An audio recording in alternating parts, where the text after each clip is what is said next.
हाँ जी, सत श्री अकाल मेरे प्यारे दोस्तों। स्वागत है तुहाडा साडे प्लेटफॉर्म पंजाब क्लासेस जलालाबाद के उपर। तो अज असी एक वेरी इंपोर्टेंट सैशन तुहाडे वास्ते लैके आ रहे हैं। मतलब जदों भी कोई भी बच्चा सरकारी नौकरी की तैयारी करता है, भावें वो सरकारी नौकरी की तैयारी यूपीएससी की करता है, सीजीएल की करता है, खास करके एसएसटी मास्टर कैडर की करता है, पोलिटिकल साइंस लैक्चर कैडर की तैयारी करता है, पीसीएस की तैयारी करता है, पीपीएससी की करता है, जे पंजाब दे विच थानेदार बनता जे तुहाडा सुपना है तो एक किताब बड़ी ज्यादा रैकमेंड की जाती है। वो किताब की जाती है लक्ष्मीकांत। कि सर असी लक्ष्मीकांत पढ़ लीए, बथेरे फोन सानू भी आउंदे आ, सर लक्ष्मीकांत पढ़ लीए, लक्ष्मीकांत पढ़ ली। ਅਸੀਂ एक बहुत ਵੱਡਾ इनिशिएटिव लैन जा रहे हैं। ये पूरे पंजाब दे विच पहला इनिशिएटिव आ कि लक्ष्मीकांत नूं पंजाबी ते अंग्रेजी दे विच जिहड़ी आ बुक आ, जिहड़ा तुहाडे सामने एक ग्रंथ आ, जिहड़ा कदों भी किसी एग्जाम की तुसीं तैयारी करदे हो, तुसीं थानेदार बनना है, सब इंस्पैक्टर बनना है, सिपाही बनना है, तुसीं पटवारी बनना है, तुसीं एक्साइज इंस्पैक्टर बनना है, मास्टर बनना है, तुसीं एसएसटी दा लैक्चर कैडर बनना है, तुसीं एसडीएम बनदा तुहाडा सुपना है, इस किताब नूं ग्रंथ कहा जाता है। तो यह ग्रंथ सारे पेपरों का ग्रंथ आ। और सब तो वड्डी गल मतलब मैं असी भी एक इनिशिएटिव आ जिहड़ा 2-3 दिनों के विच स्टार्ट करन जा रहे हैं। अज दे पिछले दौरान जिन्ने भी कंप्यूटर बेस्ड पेपर होए सी, sub inspector head constable investigation दे, वो सारे पेपर जिहड़े पिछे या 14, 15, 16 नूं इन्हां ने head constable sub inspector investigation का पेपर लिया सी ऑफलाइन। ये सारे पेपरों की असी सीरीज जिहड़ी आ तुहाडे वास्ते फ्री एंड पोस्ट असी अपने प्लेटफॉर्म दे विच लैके आ रहे हैं। पर असी जदों पुराने पेपर नूं एनालाइज करते हैं तो सब तो वड्डा जिहड़ा पंजाब दे पेपरां लई मैं खास गल करदा, वैसे तो भारत दे विच भी ये ट्रेंड हैगा, पंजाब दे विच सब तो वध जिहड़ा प्रमोट कीता जांदा ओह कीता जांदा पॉलिटी। ते पॉलिटी दी जिहड़ी प्यो बुक आ ओह लक्ष्मीकांत। तो इस तरह साडा एक इनिशिएटिव आ, असी लक्ष्मीकांत पंजाबी दे विच प्लस अंग्रेजी दे विच बायलैंगुअल रहूगी। रेक लैन जिहड़ी अंग्रेजी च भी लिखी होगी, रेक लैन जिहड़ी आ पंजाबी दे विच भी लिखी होगी। ये तुहाडे वास्ते लैके पर एक गल इहदे विच ध्यान रखनी, क्योंकि जिहड़ी लक्ष्मीकांत आ इहदे विच 81 चैप्टर ने। 80 इंपोर्टेंट चैप्टर मैं बकायदा चीज लिखी है।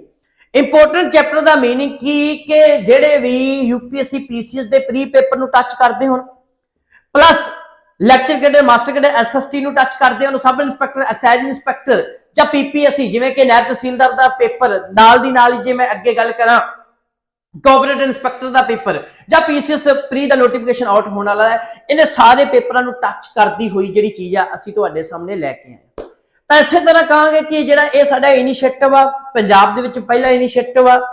क्लास देखने तो बाद जिहड़े भी बच्चे जिन्होंने क्लास बहुत वधिया लगे, कमेंट भी करना है, शेयर भी करना है, तो एक अपनी खुद की जिम्मेवारी समझ के ये तुसीं स्टेटस भी लाउणा है। मतलब बहुत सारे स्टूडेंट ने जिहड़े सानू जानते ने, साडे नाल इंटरलिंक ने, मेरे ऑफलाइन बैच दे विच ने, साडे पेड कोर्सां दे विच ने, वो मेरे प्यारे विद्यार्थी तो स्टेटस लाउणगे।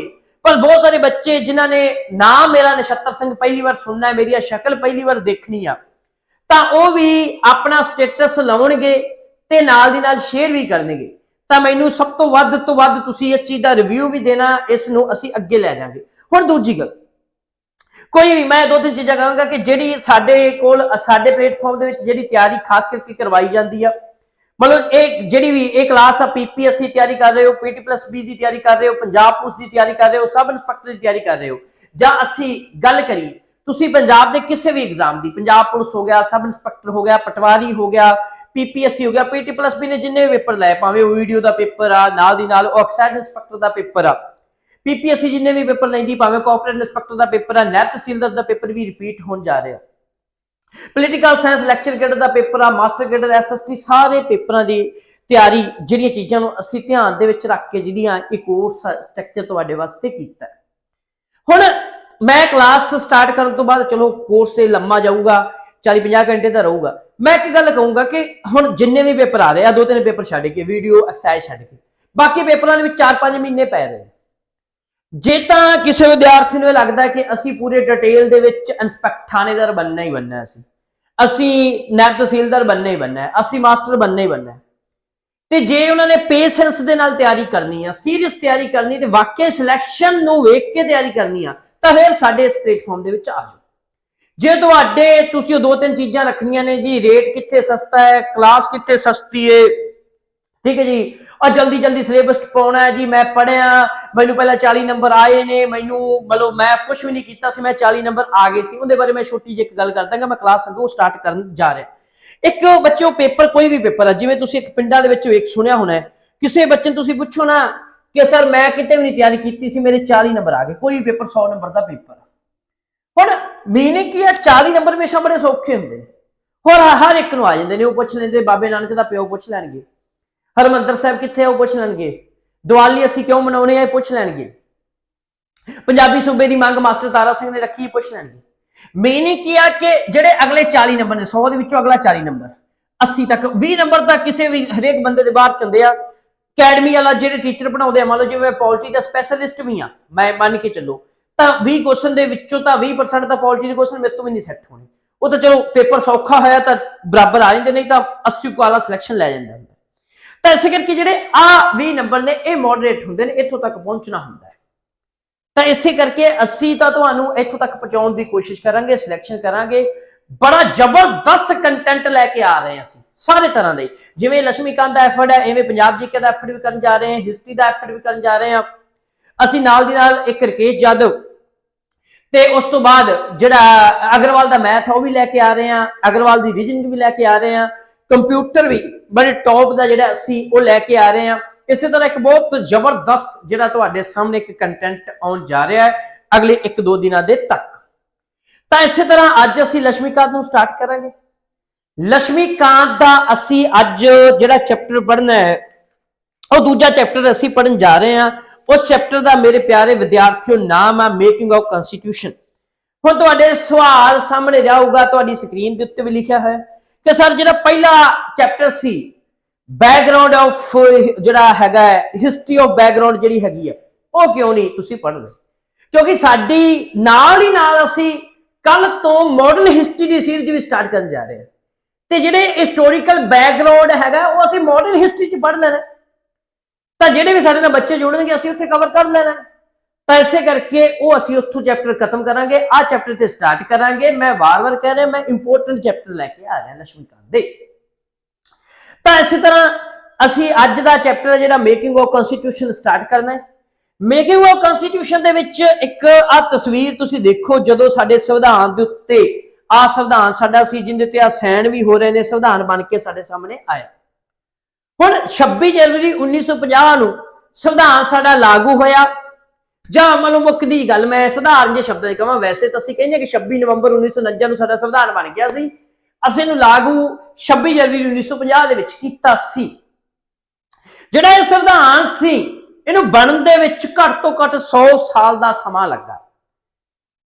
इहनूं बनाउण दे विच वैसे तां असीं गल करिए कि इहनूं जिहड़ा साडा संविधान सी इहनूं बनाउण वास्ते एक कमेटी बनी सी, जिन्हों तुसीं संविधान सभा कहंदे हो, जिन्हों कॉन्स्टिट्यूशन असैंबली कहंदे हो, जिन्हें साडे संविधान का निर्माण किया सी। तां इह कहा जाता है कि एक कमेटी जिहड़ी बनी सी 1946 च बनी सी, ते 1946 तो लैके 1949 तक 3 साल के वक्ता असीं ला लईए, जिहदे विच इह संविधान साडा तैयार हुंदा रहा, ते संविधान तैयार होकर तुहाडे सामने आया, यह बनिया। पर इहदे पिछे भी जिहड़ी कमेटी जिहड़ी संविधान सभा जिन्हें संविधान बनाया उन्होंने बनाने की डिमांड भी लंबे समय तो उठती रही। तो इस तरह असीं गल करिए साडा जिहड़ा देश 15 अगस्त 1947 को आजाद होया, तो देश आजाद होने तो पहला ही संविधान बनाने की मांग जिहड़ी सी उठनी स्टार्ट हो गई, क्योंकि दो तीन चीज़ां सी कि असीं पूरे वर्ल्ड दे विच खास करके पहला विश्व युद्ध जिहड़ा 1914 तो 18 दे विच खत्म हुंदा है, 18 तो बाद पूरे वर्ल्ड दे विच एक ट्रेंड आउंदा है, ट्रेंड इह आउंदा है कि जिन्ने भी देश गुलाम सी, मतलब इंग्लैंड असीं इंग्लैंड अंग्रेजां दे गुलाम सी, इंग्लैंड ने साडे ते राज कीता होया सी। इसी तरह ही पूरे वर्ल्ड दे विच असीं जे गल करिए, पूरे वर्ल्ड दे बहुत सारे देश सी जिहड़े गुलाम सी, ते उन्हां देशां ने भी की कीता कि कहंदे कि जे साडे ते तुसीं राज तां करना है, पर राज की करो संविधानिक तरीके नाल करो, कोई संविधान बना के साडे ते राज करो। इवें भारत विच भी अंग्रेजां दे उत्ते अंग्रेजां दे राज दे हुंदियां ही मांग उठनी होगी कि सानूं संविधान बनाओ साडा, ते संविधान भी असीं बनावांगे ते उस अकॉर्डिंग रूल होवेगा। ये भारत विच भी मांग उठनी स्टार्ट होगी। तो इस तरह असी पहला फेस असी पढ़ना है, वो असी ये पढ़ना मेकिंग ऑफ कॉन्स्टिट्यूशन के पहले फेस दे विच वो असी पढ़ना है जिहड़ी संविधान सभा हैगी है। असी गल करिए जिहड़ा पहला फेस बच्चों असी पढ़ना इहदे विच वो पढ़ना जिहड़ी संविधान सभा है। जे असी गल करिए संविधान सभा की कि संविधान सभा की जिहड़ी मंग आ, ठीक है जी, इहदे उत्ते कदों गल हुई, क्योंकि सब तो पहले दो तीन चीज़ां ने। एक तो पिंड दे विच तुसीं कोई टूरनामेंट कराउणा ते टूरनामेंट कराउण नूं एक कमेटी पहला बनूगी, कमेटी टूरनामेंट करवाऊगी। इस तरह ही जो साडा संविधान बनना सी, संविधान बनाने वास्ते एक कमेटी बननी सी जिन्हों असीं की कहंदे आ संविधान सभा, कॉन्स्टिट्यूशन असैंबली या संविधान निर्माण कमेटी। जिहड़ी वो संविधान सभा बनाउणी सी या कॉन्स्टिट्यूशन असैंबली बनाउणी सी अंग्रेजी च असीं कहीए, उहनूं बनाउण वास्ते भी अंग्रेजां दे उत्ते जिहड़ी सी वो मंग उठनी स्टार्ट हो। तो इस तरह हुण असीं गल करांगे कि पहला संविधान सभा बनाउण दी मंग उठी, फिर उस मंग के उत्ते अंग्रेजां ने किवें संविधान सभा बनाई, फिर तीजी असीं गल करांगे उस संविधान सभा ने किवें काम कीता, ते चौथी गल करांगे साडा संविधान किवें बनिया। ये चार चीज़ां दे उत्ते असीं साडी अज दी क्लास दे विच जिहड़ी असीं गलबात करांगे। वार वार कहूँगा कि मैं जिहड़े भी मेरे नाल विद्यार्थी जुड़े हुए हैं, जे मैनूं बहुत सोहना रिस्पॉन्स मिलिया तो मैं क्लीयर कट कहूँगा कि लक्ष्मीकांत बिल्कुल फ्री यूट्यूब ते पढ़ाऊंगा विद पंजाबी ते अंग्रेजी दे विच। ते इसे करके वध तो वध शेयर करना है, स्टेटस लाउणा है, जिन्ना भी हो सकता है तुसीं इहनूं रिस्पॉन्स आ जिहड़ा वो चंगा दे। तां पहली गल मैं तुहाडे ध्यान दे विच ला दां दो चीज़ां। हुण वैसे तां लक्ष्मीकांत दे विच इहो गल स्टार्ट हुंदी है कि 1934 दे विच एम.एन. राओ, ठीक है, एम.एन. राओ जिहड़ा हैगा उहने 1934 दे विच सब तो पहला भारत विच संविधान सभा बनाउण दी जिहड़ी आ वो मंग उठाई। ते जिहड़ा एम.एन. राओ सी एक कम्युनिस्ट सी, कम्युनिस्ट लीडर सी, मीनिंग के ये भारत का सीपीआई का लीडर सी, कि एक कामरेड सी। कामरेड का मीनिंग तुसीं समझदे होगे, सीपीआई जिहड़ी 1925 च बनी, भारत ते चाइना का युद्ध होया 1962 के 64 के टुट गई, ते एक सीपीआई रह गई, एक सीपीएम बन गई। हुण सवाल इत्थे की उठ के निकलदा है, सवाल उठ के लगदा है कि एम.एन. राओ जिहड़ा एक कामरेड सी, सीपीआई का लीडर सी, और सब तो वड्डी खासियत दुनिया के सब तो वड्डे कामरेड लैनिन जिन्हें 1917 दे विच रूस की क्रांति, क्योंकि असीं जे क्रांति करिए 1688 दे विच इंग्लैंड की क्रांति हुंदी आ, 1799 दे विच फ्रांस की क्रांति हुंदी है, 1776 दे विच जिहड़ी आ अमेरिका की क्रांति हुंदी है, इस तरह ही 1949 दे विच चाइना की क्रांति हुंदी, इस तरह ही 1917 दे विच अमेरिका की क्रांति रूस की क्रांति हुई सी। ते रूस की क्रांति दे बाद जिहड़ा रूस का राष्ट्रपति बनिया सी लैनिन बनिया सी, ते ओह लैनिन दे नाल इनकी मीटिंग भी हुई सी एम.एन. राओ की 1921 दे विच मिलिया भी सी, डिबेट भी हो गई सी उहदे नाल। चलो ये मसलिਆਂ ਦੇ ਉੱਤੇ ਤਾਂ ਆਪਾਂ फिर किसी दिन चर्चा करांगे। हुण दो सवाल उठ के आउंदे ने। सवाल की उठ के आउंदा है? पहला सवाल तो उठ के आउंदा है कि एम.एन. राओ ने 1934 ਦੇ संविधान सभा बनाउण ਦੀ ਮੰਗ उठाई, पर इस तो पहला संविधान बनाउण ਦੀ ਮੰਗ ਪਹਿਲਾਂ भी उठ चुकी सी भारत ਦੇ ਵਿੱਚ, ਉਹ उठाई सी स्वराज पार्टी ने। हुण दो गल्लां तुसीं याद रखणीਆਂ ने। स्वराज पार्टी जिहड़ी हैगी है जिन्हें सब तो पहला भारत विच की कीता, उन्हें भारत संविधान बनाउण दी मंग उठाई। हुण संविधान ते संविधान सभा कॉन्स्टिट्यूशन असैंबली दोवां च फर्क। संविधान सीधा हो गया कि साडा संविधान बना के दिओ, ते एक चीज ये होगी कि जिहड़ा संविधान बनाउण लई सानूं कमेटी बना के दिओ, क्योंकि संविधान बनाउण वाली जिहड़ी कमेटी उहनूं असीं संविधान सभा कहिंदे सी, ते जिहड़ा सीधा संविधान सी उहनूं असीं संविधान कहिंदे सी। इस तरह पहला स्वराज पार्टी ने मंग उठाई, क्योंकि जे असीं गल करिए यूपीएससी दे मैं दो तीन पेपर वेखे प्री पेपर, उन्हां विच क्वेश्चन जिहड़ा सी ओह आ रहा सी कि जिहड़ा कि ये संविधान बनाउण दी सब तो पहला मंग किहने उठाई सी, ओह उठाई सी दूजे ने स्वराज पार्टी ने, ते जिहड़ी संविधान सभा बनाउण दी गल कॉन्स्टिट्यूशन असैंबली दी गल उठाई सी ओह एम.एन. राओ ने उठाई सी। हुण जदों एम.एन. राओ ने 1934 च उठाई, मीन कि सीपीआई ने जदों आवाज उठाई, ते सीपीआई तो बाद की होया कि इस तो बाद असीं हमेशा एक चीज वेखने कि जिहड़ी कांग्रेस है ना, ये बड़ी चलाक पार्टी रही शुरू दे विचों। स्टार्टिंग दे विच कई विच कांग्रेस दोस्त मेरे होणगे भी, पर मेरा ओमीजन वो नहीं सी कि जिहड़ी कांग्रेस सी ना, इहने बड़ी जिहड़ी इन्हां दी सियासी पारी सी ना, बड़ी कॉम्प्लीकेट रही हमेशा। मतलब कहण दा मतलब ये मौके ते चौका मारदे रहे। मतलब जिवें असीं गल करिए कि भगत सिंह हरी सी, जदों भगत सिंह हरा ने स्वराज की गल नूं बड़ी तेजी नाल फैलाया, तो कांग्रेस नूं लगा कि साडा तां राजनीतिक पੱਧਰ ही बड़ा नीवा हो रहा, तो उन्हें जाके लाहौर अधिवेशन करके 1929 दे विच पहली बार स्वराज की मंग करती, पूर्ण स्वराज की गल कांग्रेस ने। इवें की कीता, जदों सीपीआई लीडर मंग उठाउण लग पिया कि सानूं संविधान सभा बना के दिओ, ते कांग्रेस ने बड़ी तेजी नाल एक अपना ਦਿਮਾਗ ਦੀ ਵਰਤੋਂ ਕੀਤੀ ਤੇ 1935 ਦੇ ਵਿੱਚ ਇੰਡੀਅਨ ਨੈਸ਼ਨਲ ਕਾਂਗਰਸ ਜਿਹੜੀ ਹੈਗੀ ਆ, ਇੰਡੀਅਨ ਨੈਸ਼ਨਲ ਕਾਂਗਰਸ ਆ, ਇਹਨੇ ਵੀ ਅਫੀਸ਼ੀਅਲ ਡਿਮਾਂਡ ਦੇ ਵਿੱਚ ਕੰਸਟੀਟਿਊਸ਼ਨ ਅਸੈਂਬਲੀ ਬਣਾਉਣ ਦੀ ਜਿਹੜੀ ਮੰਗ ਆ ਉਹ ਠਾਤੀ। ਹੁਣ ਅਸੀਂ ਇੱਥੇ ਦੋ ਗੱਲਾਂ ਜਿਹੜੀਆਂ ਅਸੀਂ ਬੱਚਿਓ ਅਸੀਂ ਪੜ੍ਹੀਆਂ। 1934 ਦੇ ਵਿੱਚ ਸਭ ਤੋਂ ਪਹਿਲਾਂ ML ਰਾਓ ਨੇ ਉਠਾਈ ਆਵਾਜ਼। ਉਸ ਤੋਂ ਬਾਅਦ 1935 ਦੇ ਵਿੱਚ ਕਾਂਗਰਸ ਨੇ ਸਭ ਤੋਂ ਪਹਿਲਾਂ ਅਫੀਸ਼ੀਅਲ ਤੌਰ ਤੇ ਸਰਕਾਰ ਦੇ ਉੱਤੇ ਦਬਾਅ ਪਾਇਆ ਕਿ ਸਾਨੂੰ ਸੰਵਿਧਾਨ ਸਭਾ ਬਣਾ ਕੇ ਦਿਓ, ਕਿਉਂਕਿ ਤੁਹਾਨੂੰ ਪਤਾ ਹੀ ਹੈ 15 ਅਗਸਤ 1947 ਤੋਂ ਪਹਿਲਾਂ ਭਾਰਤ ਤੇ ਰਾਜ ਕਿਹਨਾਂ ਦਾ ਸੀ? ਅੰਗਰੇਜ਼ਾਂ ਦਾ ਰਾਜ ਸੀ। ਠੀਕ ਹੈ, ਜੇ ਅਸੀਂ ਗੱਲ ਕਰੀਏ ਅੰਗਰੇਜ਼ਾਂ ਤੋਂ ਪਹਿਲਾਂ ਭਾਰਤ ਤੇ ਰਾਜ ਕਿਹਦਾ ਸੀ, ਉਹ ਅਸੀਂ ਗੱਲ ਕਰੀਏ ਮੁਗਲਾਂ ਦਾ ਰਾਜ ਸੀ। ਮੁਗਲਾਂ ਤੋਂ ਪਹਿਲਾਂ ਭਾਰਤ ਤੇ ਰਾਜ ਕਿਹਦਾ ਸੀ? ਦਿੱਲੀ ਸਲਤਨਤ ਦਾ ਰਾਜ ਸੀ। ਦਿੱਲੀ ਸਲਤਨਤ ਤੋਂ ਬਾਅਦ ਛੋਟੇ ਛੋਟੇ ਕੁਝ ਹਮਲਾਵਰ ਆਏ, ਫਿਰ ਹਰਸ਼ਵਰਧਨ ਆਇਆ। ਹਰਸ਼ਵਰਧਨ ਤੋਂ ਪਹਿਲਾਂ ਗੁਪਤ ਸਾਮਰਾਜ ਸੀ। ਗੁਪਤ ਸਾਮਰਾਜ ਤੋਂ ਬਾਅਦ ਫਿਰ ਛੋਟੇ ਛੋਟੇ ਰਾਜ ਸੀ, ਵਿੱਚੋਂ ਮੌਰੀਆ ਸਾਮਰਾਜ ਸੀ। ਮੌਰੀਆ ਸਾਮਰਾਜ ਤੋਂ ਪਹਿਲਾਂ ਵੈਦਿਕ ਕਾਲ ਜਾਂ ਹੜੱਪਾ ਸਭਿਅਤਾ ਸੀ। ਇਹ ਹਿਸਟਰੀ ਆ ਭਾਰਤ ਦੀ ਬਰੀਫ ਜੀ। ਹੁਣ ਭਾਰਤ ਵਿੱਚ ਅੰਗਰੇਜ਼ਾਂ ਦੀ ਰਾਜ ਸੀ ਤਾਂ ਉਸ ਸਮੇਂ ਦੋ ਵੱਡੀਆਂ ਪਾਰਟੀਆਂ ਸੀ, ਇੱਕ ਮੁਸਲਿਮ ਲੀਗ ਤੇ ਇੱਕ ਕਾਂਗਰਸ।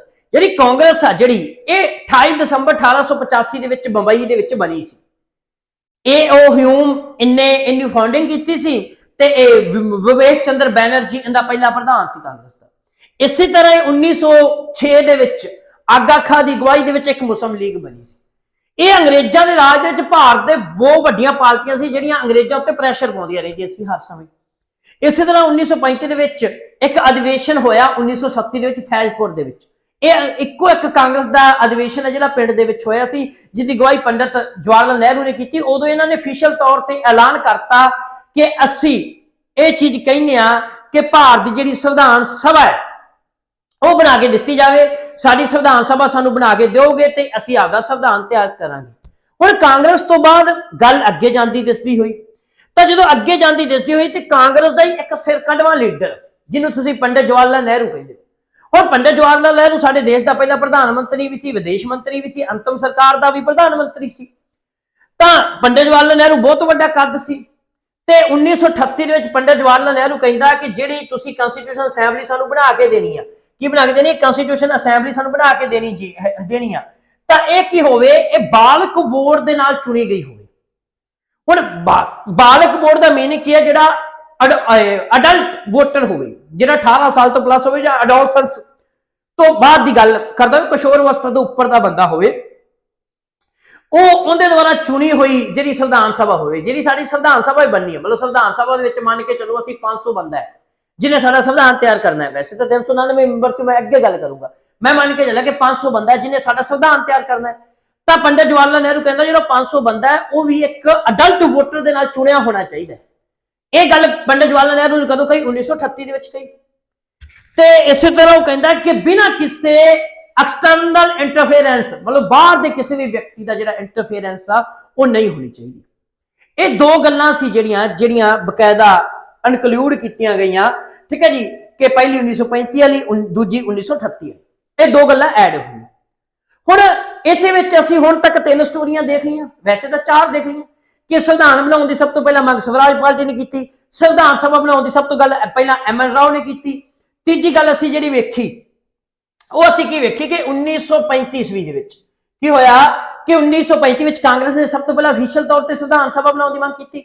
1938 ਦੇ ਵਿੱਚ ਪੰਡਿਤ ਜਵਾਹਰ ਲਾਲ ਨਹਿਰੂ ਪਤਾ ਕੀ ਕਹਿੰਦਾ? ਪੰਡਿਤ ਜਵਾਹਰ ਲਾਲ ਨਹਿਰੂ ਕਹਿੰਦਾ ਜਿਹੜਾ ਸੰਵਿਧਾਨ ਸਭਾ ਬਣੂਗੀ ਇਹ ਬਾਲਕ ਵੋਟਰ ਦੇ ਆਧਾਰ ਤੇ ਬਣੂਗੀ। ਅਸੀਂ ਕਹਿੰਦੇ ਮਤਲਬ ਇਹਨੂੰ ਚੁਣ ਕੇ ਬਣਾਵਾਂਗੇ। ਹੁਣ ਨਹਿਰੂ ਉਸ ਸਮੇਂ ਵੱਡਾ ਕੱਦ ਰੱਖਦਾ ਸੀ। ਕਾਂਗਰਸ ਦਾ ਇਹ ਪ੍ਰਧਾਨ ਨਵਾਂ ਚੁਣਿਆ ਗਿਆ ਸੀ 1936 ਦੇ ਵਿੱਚ ਹੀ। ਤੇ ਜਦੋਂ ਇਹ ਕਾਂਗਰਸ ਦਾ 1936 ਚ ਪ੍ਰਧਾਨ ਸੀ, ਭਾਰਤੀ ਰਾਜਨੀਤੀ ਵਿੱਚ ਵੱਡਾ ਕੱਦ ਰੱਖਦਾ ਸੀ, ਕਾਂਗਰਸ ਨੂੰ ਰਿਪਰੈਜ਼ੈਂਟ ਕਰ ਰਿਹਾ ਸੀ, ਤਾਂ ਫਿਰ ਇਸੇ ਤਰ੍ਹਾਂ ਅੰਗਰੇਜ਼ਾਂ ਦੇ ਉੱਤੇ ਪ੍ਰੈਸ਼ਰ ਪਿਆ। ਹੁਣ ਪ੍ਰੈਸ਼ਰ ਕੀ ਪਿਆ ਅੰਗਰੇਜ਼ਾਂ ਦੇ ਉੱਤੇ? ਹੁਣ ਪ੍ਰੈਸ਼ਰ ਵੇਖੋ, ਆ 2-3 ਚੀਜ਼ਾਂ ਨੇ। ਆ ਸਾਡੀ ਸੰਵਿਧਾਨ ਸਭਾ ਦੀ ਤਸਵੀਰ ਤੁਹਾਡੇ ਸਾਹਮਣੇ ਜਿਹੜੀ ਆ ਖੜੀ ਆ, ਇਹ ਸੰਵਿਧਾਨ ਸਭਾ ਦੀ ਤਸਵੀਰ ਆ। ਇਹ ਨੋਟਸ ਵੀ ਤੁਹਾਨੂੰ ਬਹੁਤ ਸੋਹਣੇ ਤਰੀਕੇ ਨਾਲ ਮਿਲ ਜਾਣਗੇ। ਠੀਕ ਹੈ ਜੀ। ਤਾਂ ਇਸੇ ਤਰ੍ਹਾਂ ਹੀ ਆ ਜਿਹੜੇ ML ਰਾਓ ਜੀ ਨੇ, ਇਹ ਤੁਸੀਂ ਸਾਰੇ ਜਾਣਦੇ ਹੋਗੇ। ਇਹ ਕੌਣ ਨੇ? ML ਰਾਓ ਜੀ। ਠੀਕ ਹੈ, ਜਿਹੜੇ ਕਾਮਰੇਡ ਨੇ ਜਿਹਨੇ ਸਭ ਤੋਂ ਪਹਿਲਾਂ ਸੰਵਿਧਾਨ ਸਭਾ ਬਣਾਉਣ ਦੀ ਮੰਗ ਉਠਾਈ ਸੀ। ਤਾਂ ਗੱਲ ਕੀ ਹੋਈ ਜਦੋਂ ਇਹ ਨਹਿਰੂ ਨੇ ਆਵਾਜ਼ ਉਠਾਈ ਤੇ ਨਹਿਰੂ ਦੀ ਆਵਾਜ਼ ਦੇ ਉੱਤੇ ਸਿਧਾਂਤਕ ਤੌਰ ਤੇ ਇਹ 1940 ਵਿੱਚ ਇੱਕ ਗਸਤ ਪ੍ਰਸਤਾਵ ਆਉਂਦਾ ਭਾਰਤ ਵਿੱਚ। ਕਦੋਂ ਆਉਂਦਾ? 1940 ਵਿੱਚ। ਤਾਂ 1940 ਦੇ ਵਿੱਚ ਗਸਤ ਪ੍ਰਸਤਾਵ ਦੇ ਵਿੱਚ ਸਿਧਾਂਤਕ ਤੌਰ ਤੇ ਨਹਿਰੂ ਦੀ ਜਿਹੜੀ ਮੰਗ ਆ ਉਹਨੂੰ ਮੰਨ ਲਿਆ ਜਾਂਦਾ ਹੈ। ਹੁਣ ਤੁਸੀਂ ਸੋਚੋਗੇ ਕਿ ਮਾਸਟਰ ਜੀ ਕੀ ਬੋਲ ਰਹੇ ਨੇ ਕਿ ਜੱਕਦਮ ਅੰਗਰੇਜ਼ਾਂ ਦੇ ਦਿਮਾਗ 'ਚ ਕੀ ਆਇਆ ਕਿ ਉਹਨਾਂ ਨੇ अपनी आ जी नेहरू की डिमांड मंग ली कि वह कहते ठीक है संविधान सभा बनाओ, वह भी तुम आपके बंदे द्वारा चुनी हुई। तो उन्हें एक स्टोरी वापरी कि तुम वेखो, तुम दो समा 1938 ते 40 विचकार एक घटना वापरदी पूरे वर्ल्ड दे विच। वो घटना की वापरदी है कि 3 सितंबर, वैसे आ एक पीसीएस के पेपर के क्वेश्चन भी पूछा गया सी, 3 सितंबर ठीक है 1939 ਦੇ ਵਿੱਚ ਜਦੋਂ ਹਿਟਲਰ ਹਾਲੈਂਡ ਦੇ ਉੱਤੇ ਹਮਲਾ ਕਰਦਾ ਹੈ ਤਾਂ ਦੂਜਾ ਵਿਸ਼ਵ ਜਿਹੜਾ ਦੂਜਾ ਵਰਲਡ ਵਾਰ ਆ ਠੀਕ ਹੈ ਇਹ ਸਟਾਰਟ ਹੋ ਜਾਂਦਾ ਹੈ। ਜਿਹੜਾ ਦੂਜਾ ਵਰਲਡ ਵਾਰ ਆ ਜਿਹੜਾ 1939 ਤੋਂ ਲੈ ਕੇ ਜੇ ਮੈਂ ਗੱਲ ਕਰਾਂ 45 ਤੱਕ ਚੱਲਿਆ ਸੀ ਦੂਜਾ ਵਿਸ਼ਵ ਯੁੱਧ। ਦੂਜਾ ਵਿਸ਼ਵ ਯੁੱਧ ਦੇ ਵਿੱਚ ਦੋ ਧਿਰਾਂ ਸੀ, ਇੱਕ ਪਾਸੇ ਮਿੱਤਰ ਰਾਸ਼ਟਰ ਸੀ, ਇੱਕ ਪਾਸੇ ਧੂਰੀ ਰਾਸ਼ਟਰ ਸੀ। ਮਿੱਤਰ ਰਾਸ਼ਟਰ ਦੇ ਵਿੱਚ ਇੰਗਲੈਂਡ ਤੇ ਇੰਗਲੈਂਡ ਦੇ ਨਾਲ ਨਾਲ ਫਰਾਂਸ, ਫਰਾਂਸ ਦੇ ਨਾਲ ਨਾਲ ਅਮਰੀਕਾ ਦੇ ਬਾਅਦ ਵਿੱਚ ਰੂਸ ਵੀ ਇਨਕਲੂਡ ਹੋਇਆ। ਤੇ ਧੂਰੀ ਰਾਸ਼ਟਰ ਦੇ ਵਿੱਚ ਹੈਗਾ ਸੀ ਜਰਮਨ, ਜਰਮਨ ਦੇ ਵਿੱਚ ਇਹਨੂੰ ਲੀਡ ਕਰ ਰਿਹਾ ਹਿਟਲਰ, ਮੁਸੋਲਿਨੀ ਲੀਡ ਕਰ ਰਿਹਾ ਸੀ ਇਟਲੀ ਦੇ ਵਿੱਚ, ਤੇ ਇੱਕ ਆਪਣੇ ਜਾਪਾਨ ਦੇ ਵਿੱਚ ਇੱਕ ਸੈਨਿਕਵਾਦ ਉੱਥੇ ਮਿਲਟਰੀ ਰਾਜ ਸੀ ਉਹ ਇਹਨੂੰ ਲੀਡ ਕਰ ਰਿਹਾ ਸੀ। ਤਾਂ ਇਸ ਤਰੀਕੇ ਨਾਲ ਕੀ ਹੋਇਆ ਕਿ ਇਹਨਾਂ ਤਿੰਨਾਂ ਥਾਵਾਂ ਦੇ ਵਿੱਚ ਅਸੀਂ ਗੱਲ ਕਰੀਏ ਕਿ ਇਹਨਾਂ ਤਿੰਨਾਂ ਜਗ੍ਹਾ ਦੇ ਉੱਤੇ ਇਹ ਮਤਲਬ ਇਹਨਾਂ ਦੇ ਵਿੱਚ ਇੱਕ ਵਾਰ ਚੱਲ ਰਿਹਾ ਸੀ। ਤਾਂ ਇਸ ਵਾਰ ਦੇ ਵਿੱਚ ਭਾਰਤ ਦੀ ਮਦਦ ਦੀ ਜ਼ਰੂਰਤ ਸੀ ਅੰਗਰੇਜ਼ਾਂ ਨੂੰ, ਤਾਂ ਉਹਨਾਂ ਨੇ ਭਾਰਤ ਨਾਲ ਸਹਿਮਤੀ ਜਤਾਉਣੀ ਜ਼ਾਹਰ ਕੀਤੀ। ਤਾਂ ਉਹਨਾਂ ਭਾਰਤ ਦੇ ਸਾਹਮਣੇ ਇੱਕ ਗਸਤ ਪ੍ਰਸਤਾਵ ਰੱਖਿਆ 1940 ਦੇ ਵਿੱਚ। ਤਾਂ ਗਸਤ ਪ੍ਰਸਤਾਵ ਨੇ ਸਿਧਾਂਤਕ ਤੌਰ ਤੇ ਜਿਹੜਾ ਹੈਗਾ ਸੀ ਉਹ ਸਿਧਾਂਤਕ ਤੌਰ ਤੇ ਗੱਲ ਮੰਨੀ। ਕੀ ਗੱਲ ਮੰਨੀ ਕਿ ਕੋਈ ਗੱਲ ਨਹੀਂ, ਜੇ ਨਹਿਰੂ ਜੀ ਤੁਸੀਂ ਇਹ ਗੱਲ ਕਹਿੰਦੇ ਹੋ ਕਿ ਤੁਸੀਂ ਆਪਣੀ ਸੰਵਿਧਾਨ ਸਭਾ ਬਣਾਉਣੀ ਆ ਤਾਂ ਬਣਾ ਲਓ, ਤੁਹਾਡੇ ਵਿਅਕਤੀ ਤੁਹਾਡੇ ਬੰਦਿਆਂ ਦੁਆਰਾ ਚੁਣ ਕੇ ਬਣਾ ਦਿੰਦੇ। ਤਾਂ ਇਸੇ ਤਰ੍ਹਾਂ ਅੰਗਰੇਜ਼ਾਂ ਨੇ ਇਸ ਇਨੀਸ਼ੀਏਟਿਵ ਨੂੰ ਅੱਗੇ ਵਧਾਇਆ। ਅੱਗੇ ਅੰਗਰੇਜ਼ਾਂ ਨੇ ਕੀ ਕਰਕੇ ਵਧਾਇਆ ਉਹਦੇ ਵਿੱਚ ਅਸੀਂ ਆਰਾਮ ਦੇ ਨਾਲ ਚੀਜ਼ ਨੂੰ ਸਮਝਦੇ। ਸਭ ਤੋਂ ਪਹਿਲਾਂ ਕੀ ਹੋਇਆ ਕਿ 1942 ਈਸਵੀ ਦੇ ਵਿੱਚ ਇੱਕ ਅਸੀਂ ਗੱਲ ਕਰੀਏ ਐਸ ਕ੍ਰਿਪਸ ਜਿਹੜਾ ਹੈਗਾ ਸੀ ਉਹਦੇ ਵਿੱਚ ਇੱਕ ਕ੍ਰਿਪਸ ਮਿਸ਼ਨ ਭਾਰਤ ਵਿੱਚ ਆਉਂਦਾ। ਕਦੋਂ ਆਉਂਦਾ? 1942 ਦੇ ਵਿੱਚ। ਕ੍ਰਿਪਸ ਕੌਣ ਸੀ? ਅੰਗਰੇਜ਼ ਸਰਕਾਰ, ਇੰਗਲੈਂਡ ਦੀ ਕੈਬਨਿਟ ਦਾ ਇੱਕ ਮੰਤਰੀ ਸੀ। ਜਿਹੜੀ ਅੰਗਰੇਜ਼ਾਂ ਦੀ ਜਿਹੜੀ ਇੱਕ ਕੈਬਨਿਟ ਸੀ ਨਾ ਉਸ ਕੈਬਨਿਟ ਦਾ ਇੱਕ ਮੰਤਰੀ ਸੀ। ਜਿਹੜੀ ਅੰਗਰੇਜ਼ਾਂ ਦੀ ਕੈਬਨਿਟ ਦਾ ਇੱਕ ਮੰਤਰੀ 1942 ਦੇ ਵਿੱਚ ਕ੍ਰਿਪਸ ਮਿਸ਼ਨ ਭਾਰਤ ਵਿੱਚ ਆਉਂਦਾ ਹੈ ਤੇ ਕ੍ਰਿਪਸ ਕਮਿਸ਼ਨ ਜਿਹੜਾ ਭਾਰਤ ਵਿੱਚ ਆਉਂਦਾ ਹੈ ਤੇ ਭਾਰਤ ਵਿੱਚ ਜਿਹੜੀ ਉਹ ਸੰਵਿਧਾਨ ਸਭਾ ਦੇ ਬਾਰੇ ਵਿੱਚ ਚਰਚਾ ਕਰਦਾ ਹੈ। ਹੁਣ ਕ੍ਰਿਪਸ ਮਿਸ਼ਨ ਬਾਰੇ ਮੈਂ ਜ਼ਿਆਦਾ ਚਰਚਾ ਜਿਹੜੀ ਹੈਗੀ ਉਹ ਮਾਡਰਨ ਹਿਸਟਰੀ ਵਿੱਚ ਕਰਾਂਗਾ। ਦੋ ਤਿੰਨ ਚਰਚਾਵਾਂ ਨੇ ਜਿਹੜੀਆਂ ਤੁਹਾਡੇ ਨਾਲ ਮੈਂ ਕਰ ਦਿੰਦਾ। ਪਹਿਲੀ ਗੱਲ ਕੀ ਹੈ ਕਿ ਜਦੋਂ ਕ੍ਰਿਪਸ ਮਿਸ਼ਨ ਭਾਰਤ ਵਿੱਚ ਆਉਂਦਾ ਤਾਂ ਉਹ ਕਹਿੰਦਾ ਕਿ ਤੁਸੀਂ ਇੱਕ ਵਾਰ ਦੂਜੇ ਵਿਸ਼ਵ ਯੁੱਧ ਦੇ ਵਿੱਚ ਸਾਡਾ ਸਾਥ ਦਿਓ ਤੇ ਸਾਥ ਦੇਣ ਤੋਂ ਬਾਅਦ ਤੁਹਾਨੂੰ ਅਸੀਂ ਆਜ਼ਾਦ ਵੀ ਕਰ ਦਾਂਗੇ, ਤੁਹਾਡਾ ਸੰਵਿਧਾਨ ਵੀ ਬਣਾ ਦਾਂਗੇ। ਉਸ ਸਮੇਂ ਭਾਰਤ ਦਾ ਇੱਕ ਹੋਰ ਬੜਾ ਚੋਟੀ ਦਾ ਲੀਡਰ ਮਹਾਤਮਾ ਗਾਂਧੀ ਜੀ ਜਿਹੜਾ ਕਿ ਹਿੰਸਾ ਦਾ ਪਿਓ ਸੀ ਤੇ ਉਹ ਕਹਿੰਦਾ ਕਿ ਉਹ ਕੀ ਕਹਿੰਦਾ ਕਿ ਦੋ ਤਿੰਨ ਗੱਲਾਂ ਸੁਣ ਲਓ। ਜਿਹਨੂੰ ਤੁਸੀਂ ਹਿੰਸਾ ਦਾ ਪਿਓ ਕਹਿੰਦੇ ਹੋ ਮਹਾਤਮਾ ਗਾਂਧੀ ਨੂੰ, ਇਹਨੇ 1914 ਤੋਂ 18 ਦੇ ਵਿੱਚ ਜਦੋਂ ਪਹਿਲਾ ਵਿਸ਼ਵ ਯੁੱਧ ਹੋਇਆ, ਪਹਿਲੇ ਵਿਸ਼ਵ ਯੁੱਧ ਦੇ ਵਿੱਚ ਭਾਰਤ ਵੱਲੋਂ ਲੀਡ ਕੀਤਾ ਸੀ। ਪੇਪਰ ਦੇ ਵਿੱਚ ਕੁਐਸਚਨ ਪੁੱਛਿਆ ਜਾਂਦਾ ਹੈ ਕਿ ਭਾਰਤ ਵੱਲੋਂ ਪਹਿਲੇ ਵਿਸ਼ਵ ਯੁੱਧ ਵਿੱਚ ਅੰਗਰੇਜ਼ਾਂ ਦਾ ਸਾਥ ਦੇਣ ਲਈ ਕਿਹਨੇ ਲੀਡ ਕੀਤਾ ਸੀ? ਉਹ ਮਹਾਤਮਾ ਗਾਂਧੀ ਨੇ ਕੀਤਾ ਸੀ। ਹਿੰਸਾ ਦੇ ਪੁਜਾਰੀ ਨੇ ਦੁਨੀਆ ਦੀ ਸਭ ਤੋਂ ਵੱਡੀ ਹਿੰਸਾ ਦੇ ਵਿੱਚ ਭਾਗ ਲਿਆ। ਹੁਣ ਤੁਸੀਂ ਆਪੇ ਸਮਝ ਲਓ ਗੱਲ। ਤਾਂ ਉਸ ਸਮੇਂ ਅੰਗਰੇਜ਼ਾਂ ਨੇ ਇੱਕ ਸ਼ਰਤ ਰੱਖੀ ਸੀ, ਗਾਂਧੀ ਨੂੰ ਕਹਿੰਦੇ ਤੁਸੀਂ ਪਹਿਲੇ ਵਿਸ਼ਵ ਯੁੱਧ 'ਚ ਸਾਡਾ ਸਾਥ ਦਿਓ, ਜਦੋਂ ਅਸੀਂ ਯੁੱਧ ਜਿੱਤ ਗਏ ਜਾਂ ਯੁੱਧ ਖਤਮ ਹੋਣ ਤੋਂ ਬਾਅਦ ਭਾਰਤ ਨੂੰ ਆਜ਼ਾਦ ਕਰ ਦਾਂਗੇ। ਗਾਂਧੀ ਕਹਿੰਦਾ ਠੀਕ ਹੈ ਮੈਂ ਤੁਹਾਡਾ ਸਾਥ ਦੇ ਦੇਣਾ, ਪਰ ਅੰਗਰੇਜ਼ ਮੰਨੇ ਨਹੀਂ, ਉਹ ਮਤਲਬ ਆਪਣੇ ਵਾਅਦੇ ਤੋਂ ਮੁੱਕਰ ਗਏ। ਤਾਂ ਇਸੇ ਤਰ੍ਹਾਂ ਫਿਰ ਗਾਂਧੀ ਨੂੰ ਦੂਜੇ ਵਿਸ਼ਵ ਯੁੱਧ 'ਚ ਉਹਨਾਂ ਸ਼ਰਤ ਰੱਖੀ। ਗਾਂਧੀ ਕਹਿੰਦਾ ਨਾ ਕਾਕਾ ਹੁਣ ਨਹੀਂ ਗੱਲਾਂ ਚੱਲਣੀਆਂ 1915 ਵਾਲੀਆਂ, ਉਦੋਂ ਤਾਂ ਮੈਂ ਅਜੇ ਬੱਚਾ ਸਾਂ, ਉਦੋਂ ਮੈਂ ਨਵਾਂ ਬਾਹਰ ਦੇ ਮੁਲਕੋਂ ਕਹਿੰਦਾ ਮੈਂ ਸਾਊਥ ਅਫਰੀਕਾ ਤੋਂ ਆਇਆ ਸੀ, ਹਜੇ ਮੈਨੂੰ ਭਾਰਤ ਦੀ ਜਾਂ ਤੁਹਾਡੀ ਸਮਝ ਨਹੀਂ ਸੀ। ਹੁਣ ਮੈਂ 20-25 ਸਾਲ ਤੁਹਾਨੂੰ ਸਮਝ ਲਿਆ ਕਾਕਾ, ਹੁਣ ਉਹ ਗੱਲਾਂ ਨਹੀਂ ਚੱਲਣੀਆਂ। ਗਾਂਧੀ ਜੀ ਨੇ ਫਿਰ ਕ੍ਰਿਪਸ ਮਿਸ਼ਨ ਨੂੰ ਇੱਕ ਗੱਲ ਕਹੀ, ਕਹਿੰਦੇ ਕਿ ਤੁਸੀਂ ਤਾਂ ਬਲੈਕ ਜਿਹੜਾ ਕੰਗਾਲ ਬੈਂਕ ਦਾ ਬਲੈਕ ਚੈੱਕ ਹੋ, ਜੇ ਤੁਸੀਂ ਤੁਹਾਨੂੰ ਕੋਈ ਕੰਗਾਲ ਬੈਂਕ ਦਾ ਚੈੱਕ ਕੱਟ ਕੇ ਦਿੰਦਾ ਕਿਸੇ ਕੰਮ ਦਾ ਹੈਗਾ। ਗਾਂਧੀ ਕਹਿੰਦਾ ਉਹ ਹਾਲਾਤ ਹੈ ਕ੍ਰਿਪਸ ਮਿਸ਼ਨ। ਹੁਣ ਪੇਪਰ ਦੇ ਵਿੱਚ ਇਹ ਵੀ ਕੁਐਸਚਨ ਪੁੱਛਿਆ ਗਿਆ ਕਿ ਕ੍ਰਿਪਸ ਮਿਸ਼ਨ ਨੂੰ ਕੰਗਾਲ ਬੈਂਕ ਦਾ, ਜੇ ਕੰਗਾਲ ਬੈਂਕ ਦਾ ਜਿਹੜਾ ਖਾਲੀ ਚੈੱਕ ਕਿੰਨੇ ਜਾਂ ਬਲੈਕ ਚੈੱਕ ਕਿੰਨੇ ਕਿਹਾ ਸੀ? ਉਹ ਗਾਂਧੀ ਨੇ ਕਿਹਾ ਸੀ। ਤਾਂ ਇਸੇ ਤਰ੍ਹਾਂ ਹੁਣ ਗਾਂਧੀ ਰਿਪਰੈਜ਼ੈਂਟ ਕਿਹਨੂੰ ਕਰ ਰਿਹਾ ਸੀ? ਕਾਂਗਰਸ ਨੂੰ ਕਰ ਰਿਹਾ ਸੀ। ਤਾਂ ਇਸੇ ਤਰ੍ਹਾਂ ਅਸੀਂ ਕੀ ਦੇਖਿਆ ਕਿ ਕਾਂਗਰਸ ਨੇ ਰਿਜੈਕਟ ਕਰਤਾ, ਕਿਹਨੂੰ ਰਿਜੈਕਟ ਕਰਤਾ? ਕ੍ਰਿਪਸ ਮਿਸ਼ਨ ਜਿਹੜਾ 1942 ਦੇ ਵਿੱਚ ਹੈ। ਹੁਣ ਨਾਲ ਹੀ ਨਾਲ ਦੂਜੀ ਪਾਰਟੀ ਜਿਹੜੀ ਵੱਡੀ ਸੀ ਭਾਰਤ ਵਿੱਚ, ਹੁਣ ਦੂਜੀ ਪਾਰਟੀ ਜਿਹੜੀ ਵੱਡੀ ਸੀ ਭਾਰਤ ਵਿੱਚ ਉਹ ਕਿਹੜੀ ਸੀ? ਤਾਂ ਭਾਰਤ ਵਿੱਚ ਜਿਹੜੀ ਦੂਜੀ ਵੱਡੀ ਪਾਰਟੀ ਸੀ ਮੇਰੇ ਪਿਆਰੇ ਬੱਚਿਓ ਉਹ ਹੈਗੀ ਸੀ, ਜੇ ਅਸੀਂ ਗੱਲ ਕਰੀਏ ਤਾਂ ਉਹ ਹੈਗੀ ਸੀ ਮੁਸਲਿਮ ਲੀਗ। ਹੁਣ ਮੁਸਲਿਮ ਲੀਗ ਨੂੰ ਉਸ ਸਮੇਂ ਲੀਡ ਕਰ ਰਿਹਾ ਸੀ ਮਿਸਟਰ ਜਿਨਾ। ਹੁਣ ਮਿਸਟਰ ਜਨਾਹ ਜਿਹੜਾ ਕਹਿੰਦਾ ਸੀ, ਉਹ ਕਹਿੰਦਾ ਕਾਕਾ ਅਸੀਂ ਆ ਪੰਡਤਾਂ ਨਾਲ ਨਹੀਂ ਰਹਿਣਾ, ਇਹ ਪੰਡਤ ਦੀ ਹੈਗੀ ਹੈ ਬਹੁ ਗਿਣਤੀ, ਤੇ ਇਹ ਪੰਡਤਾਂ ਦੀ ਬਹੁ ਗਿਣਤੀ ਆ, ਤੇ ਜਦੋਂ ਅਸੀਂ ਇਹਨਾਂ ਦੇ ਨਾਲ ਰਹੇ ਤੇ ਇਹ ਸਾਨੂੰ ਕੁੱਟਣ ਮਾਰਨਗੇ, ਅਸੀਂ ਤਾਂ ਅਲੱਗ ਦੇਸ਼ ਲੈਣਾ ਹੈ। ਤੇ ਜਦੋਂ ਉਹਨਾਂ ਨੇ ਅਲੱਗ ਦੇਸ਼ ਦੀ ਡਿਮਾਂਡ ਉਠਾਈ ਤਾਂ ਫਿਰ ਕਹਿਣ ਦਾ ਮਤਲਬ ਕ੍ਰਿਪਸ ਮਿਸ਼ਨ ਦੇ ਸਿਧਾਂਤ ਨੂੰ ਰਿਜੈਕਟ ਕੀਤਾ ਮੁਸਲਿਮ ਲੀਗ ਨੇ। ਕਿਸ ਗੱਲ ਤੇ ਰਿਜੈਕਟ ਕੀਤਾ ਕਿ ਅਸੀਂ ਤਾਂ ਅਲੱਗ ਦੇਸ਼ ਲੈਣਾ, ਦੋ ਨੇਸ਼ਨ ਦਾ ਸਿਧਾਂਤ ਹੈ, ਅਸੀਂ ਆਦਾ ਪਾਕਿਸਤਾਨ ਅਲੱਗ ਬਣਾਉਣਾ ਹੈ, ਅਸੀਂ ਭਾਰਤ ਭੂਰਤ ਨਾਲ ਇਕੱਠੇ ਨਹੀਂ ਰਹਿਣਾ। ਇਸੇ ਕਰਕੇ ਮੁਸਲਿਮ ਲੀਗ ਨੇ ਵੀ ਰਿਜੈਕਟ ਕਰਤਾ ਕ੍ਰਿਪਸ ਮਿਸ਼ਨ ਨੂੰ, ਤੇ ਨਾਲ ਦੀ ਨਾਲ ਕਾਂਗਰਸ ਨੇ ਵੀ ਰਿਜੈਕਟ ਕਰਤਾ। ਕਿਉਂ ਰਿਜੈਕਟ ਕੀਤਾ ਮੈਂ ਦੋਵੇਂ ਰੀਜ਼ਨ ਦੱਸਦੇ। ਹੁਣ ਅੰਗਰੇਜ਼ਾਂ ਦੀ ਇੱਥੇ ਵੀ ਦਾਲ ਨਹੀਂ ਗਲੀ, ਤਾਂ ਗੱਲ ਫਿਰ ਇੱਥੋਂ ਵੱਧਦੀ ਗਈ। ਤੇ ਇਸ ਤੋਂ ਬਾਅਦ ਗੱਲ ਕੀ ਵਧੀ ਕਿ ਜਦੋਂ ਦੋ ਤਿੰਨ ਚੀਜ਼ਾਂ ਨੇ ਜਿਹੜੀਆਂ ਬੱਚਿਓ ਮੈਂ ਇੱਥੇ ਤੁਹਾਨੂੰ ਸਾਰੀਆਂ ਚੀਜ਼ਾਂ ਜਿਹੜੀਆਂ ਨੇ ਉਹ ਕਲੀਅਰ ਕੀਤੀ ਜਾਣਾ, ਤਾਂ ਫਿਰ ਕੀ ਹੋਇਆ ਕਿ ਆਖਰ ਦੇ ਵਿੱਚ ਕੀ ਹੋਇਆ ਕਿ ਜਿਹੜੀ ਮੁਸਲਿਮ ਲੀਗ ਨੇ ਕ੍ਰਿਪਸ ਮਿਸ਼ਨ ਨੂੰ ਕਿਉਂ ਰੱਦ ਕੀਤਾ, ਦੋ ਨੇਸ਼ਨ ਦਾ ਸਿਧਾਂਤ ਦਿੱਤਾ, ਇਹ ਮੈਂ ਪਹਿਲਾਂ ਆਲਰੇਡੀ ਪਿੱਛੇ ਤੁਹਾਨੂੰ ਜਿਹੜੀ ਗੱਲ ਮੈਂ ਸਮਝਾਤੀ ਸੀ। ਚਲੋ ਪੀਪੀਟੀ ਦੇ ਵਿੱਚ ਬੜੇ ਪਿਆਰੇ ਜਿਹੇ ਤਰੀਕੇ ਨਾਲ ਮੈਂ ਲਿਖ ਕੇ ਜਿਹੜੀ ਲਿਆਂਦੀ ਆ ਉਹ ਤੁਹਾਨੂੰ ਜ਼ਰੂਰ ਮਿਲ ਜੂਗੀ, ਕੋਈ ਉਹ ਘਬਰਾਉਣ ਦੀ ਕੋਈ ਲੋੜ ਨਹੀਂ। ਹੁਣ ਅਗਲੀ ਗੱਲ ਸੁਣ ਲਓ ਧਿਆਨ ਨਾਲ, ਗੱਲ ਇੱਥੇ ਖਤਮ ਹੁੰਦੀ ਦੀ ਸੀ। ਤਾਂ ਫਿਰ ਕੀ ਹੋਇਆ ਕਿ ਫਾਈਨਲੀ ਜਿਹੜਾ ਅੰਗਰੇਜ਼ਾਂ ਨੇ ਇੱਕ ਹੋਰ ਕੰਮ ਕੀਤਾ, ਤਾਂ ਅੰਗਰੇਜ਼ਾਂ ਨੇ ਇੱਕ ਕੈਬਨਿਟ ਮਿਸ਼ਨ ਭਾਰਤ ਵਿੱਚ ਭੇਜਿਆ। ਕਿਹਨੂੰ ਭੇਜਿਆ? Cabinet mission. ਹੁਣ ਕੈਬਨਿਟ ਮਿਸ਼ਨ ਜਿਹੜਾ ਭਾਰਤ ਵਿੱਚ ਬੱਚੋ ਆਇਆ ਸੀ, ਤਾਂ ਜਿਹੜਾ ਕੈਬਨਿਟ ਮਿਸ਼ਨ ਭਾਰਤ ਵਿੱਚ ਆਇਆ ਸੀ ਇਹ ਆਇਆ 1946 ਦੇ ਵਿੱਚ। ਤਾਂ ਕ੍ਰਿਪਸ ਮਿਸ਼ਨ ਦੀ ਅਸਫਲਤਾਵਾਂ ਤੋਂ ਬਿਨਾਂ ਜਦੋਂ ਅਸੀਂ ਕਹਿੰਦੇ ਕ੍ਰਿਪਸ ਮਿਸ਼ਨ ਰਿਜੈਕਟ ਹੋ ਗਿਆ ਭਾਰਤ ਵਿੱਚ, ਤਾਂ ਅੰਗਰੇਜ਼ਾਂ ਨੇ ਭਾਰਤ ਵਿੱਚ 1946 ਦੇ ਵਿੱਚ ਇੱਕ ਕੈਬਨਿਟ ਮਿਸ਼ਨ ਭੇਜਿਆ ਗਿਆ। ਕੈਬਨਿਟ ਮਿਸ਼ਨ ਜਾਂ ਕਮਿਸ਼ਨ, ਕੁਝ ਵੀ ਸ਼ਬਦ ਮੋੜ ਲਓ, ਮਿਸ਼ਨ ਵਰਤੋ ਕਿਉਂਕਿ ਮਿਸ਼ਨ ਦੇ ਵਿੱਚ ਆਏ ਸੀ, ਕਮਿਸ਼ਨ ਵਰਤ ਲਓ ਕਮਿਸ਼ਨ ਵੀ ਸੀ ਇੱਕ, ਤਾਂ ਇਹ ਭਾਰਤ ਵਿੱਚ ਆਇਆ।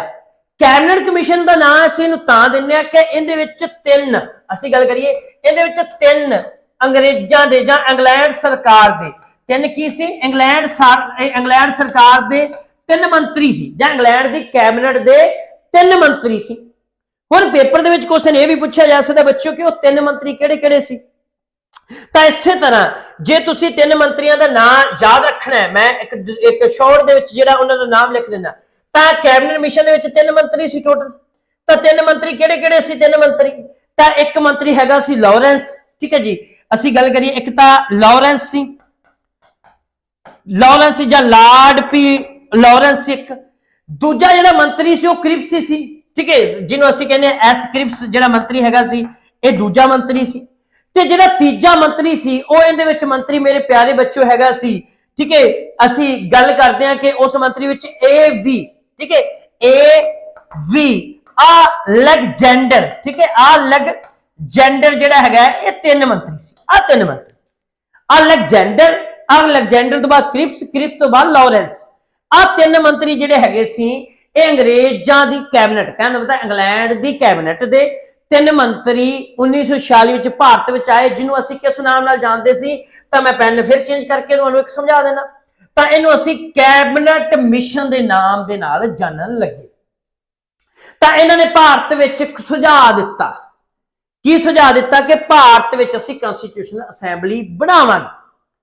ਤੇ ਇਸੇ ਤਰ੍ਹਾਂ ਹੀ ਫਿਰ ਇਹਨਾਂ ਨੇ ਇਹਦੇ ਵਿੱਚ ਮੁਸਲਿਮ ਲੀਗ ਨੂੰ ਵੀ ਬਣਾ ਲਿਆ। ਮੁਸਲਿਮ ਲੀਗ ਨੂੰ ਇਹ ਕਹਿੰਦੇ ਕਿ ਹਾਂ ਅਸੀਂ ਜਿਹੜਾ ਹੈਗਾ ਭਾਰਤ ਵਿੱਚ ਇੱਕ ਅਸੀਂ ਕੀ ਬਣਾਵਾਂਗੇ, ਭਾਰਤ ਵਿੱਚ ਅਸੀਂ ਮੰਨ ਕੇ ਚਲੋ ਕੈਬਨਿਟ ਮਿਸ਼ਨ ਦੀ ਸਿਫਾਰਿਸ਼ ਦਿੱਤੀ, ਅਸੀਂ ਕੀ ਗੱਲ ਕਰੀਏ ਇਹਦੀ ਸਿਫਾਰਿਸ਼ ਦਿੱਤੀ, ਇਹਦੀ ਸਿਫਾਰਿਸ਼ ਦੇ ਵਿੱਚ ਭਾਰਤ ਵਿੱਚ ਕੀ ਬਣੀ, ਕਨਸਟੀਟਿਊਸ਼ਨ ਅਸੈਂਬਲੀ ਬਣੀ, ਜਾਂ ਮੈਂ ਪੰਜਾਬੀ ਦੇ ਵਿੱਚ ਲਿਖਾਂ ਸੰਵਿਧਾਨ ਸਭਾ ਬਣੀ।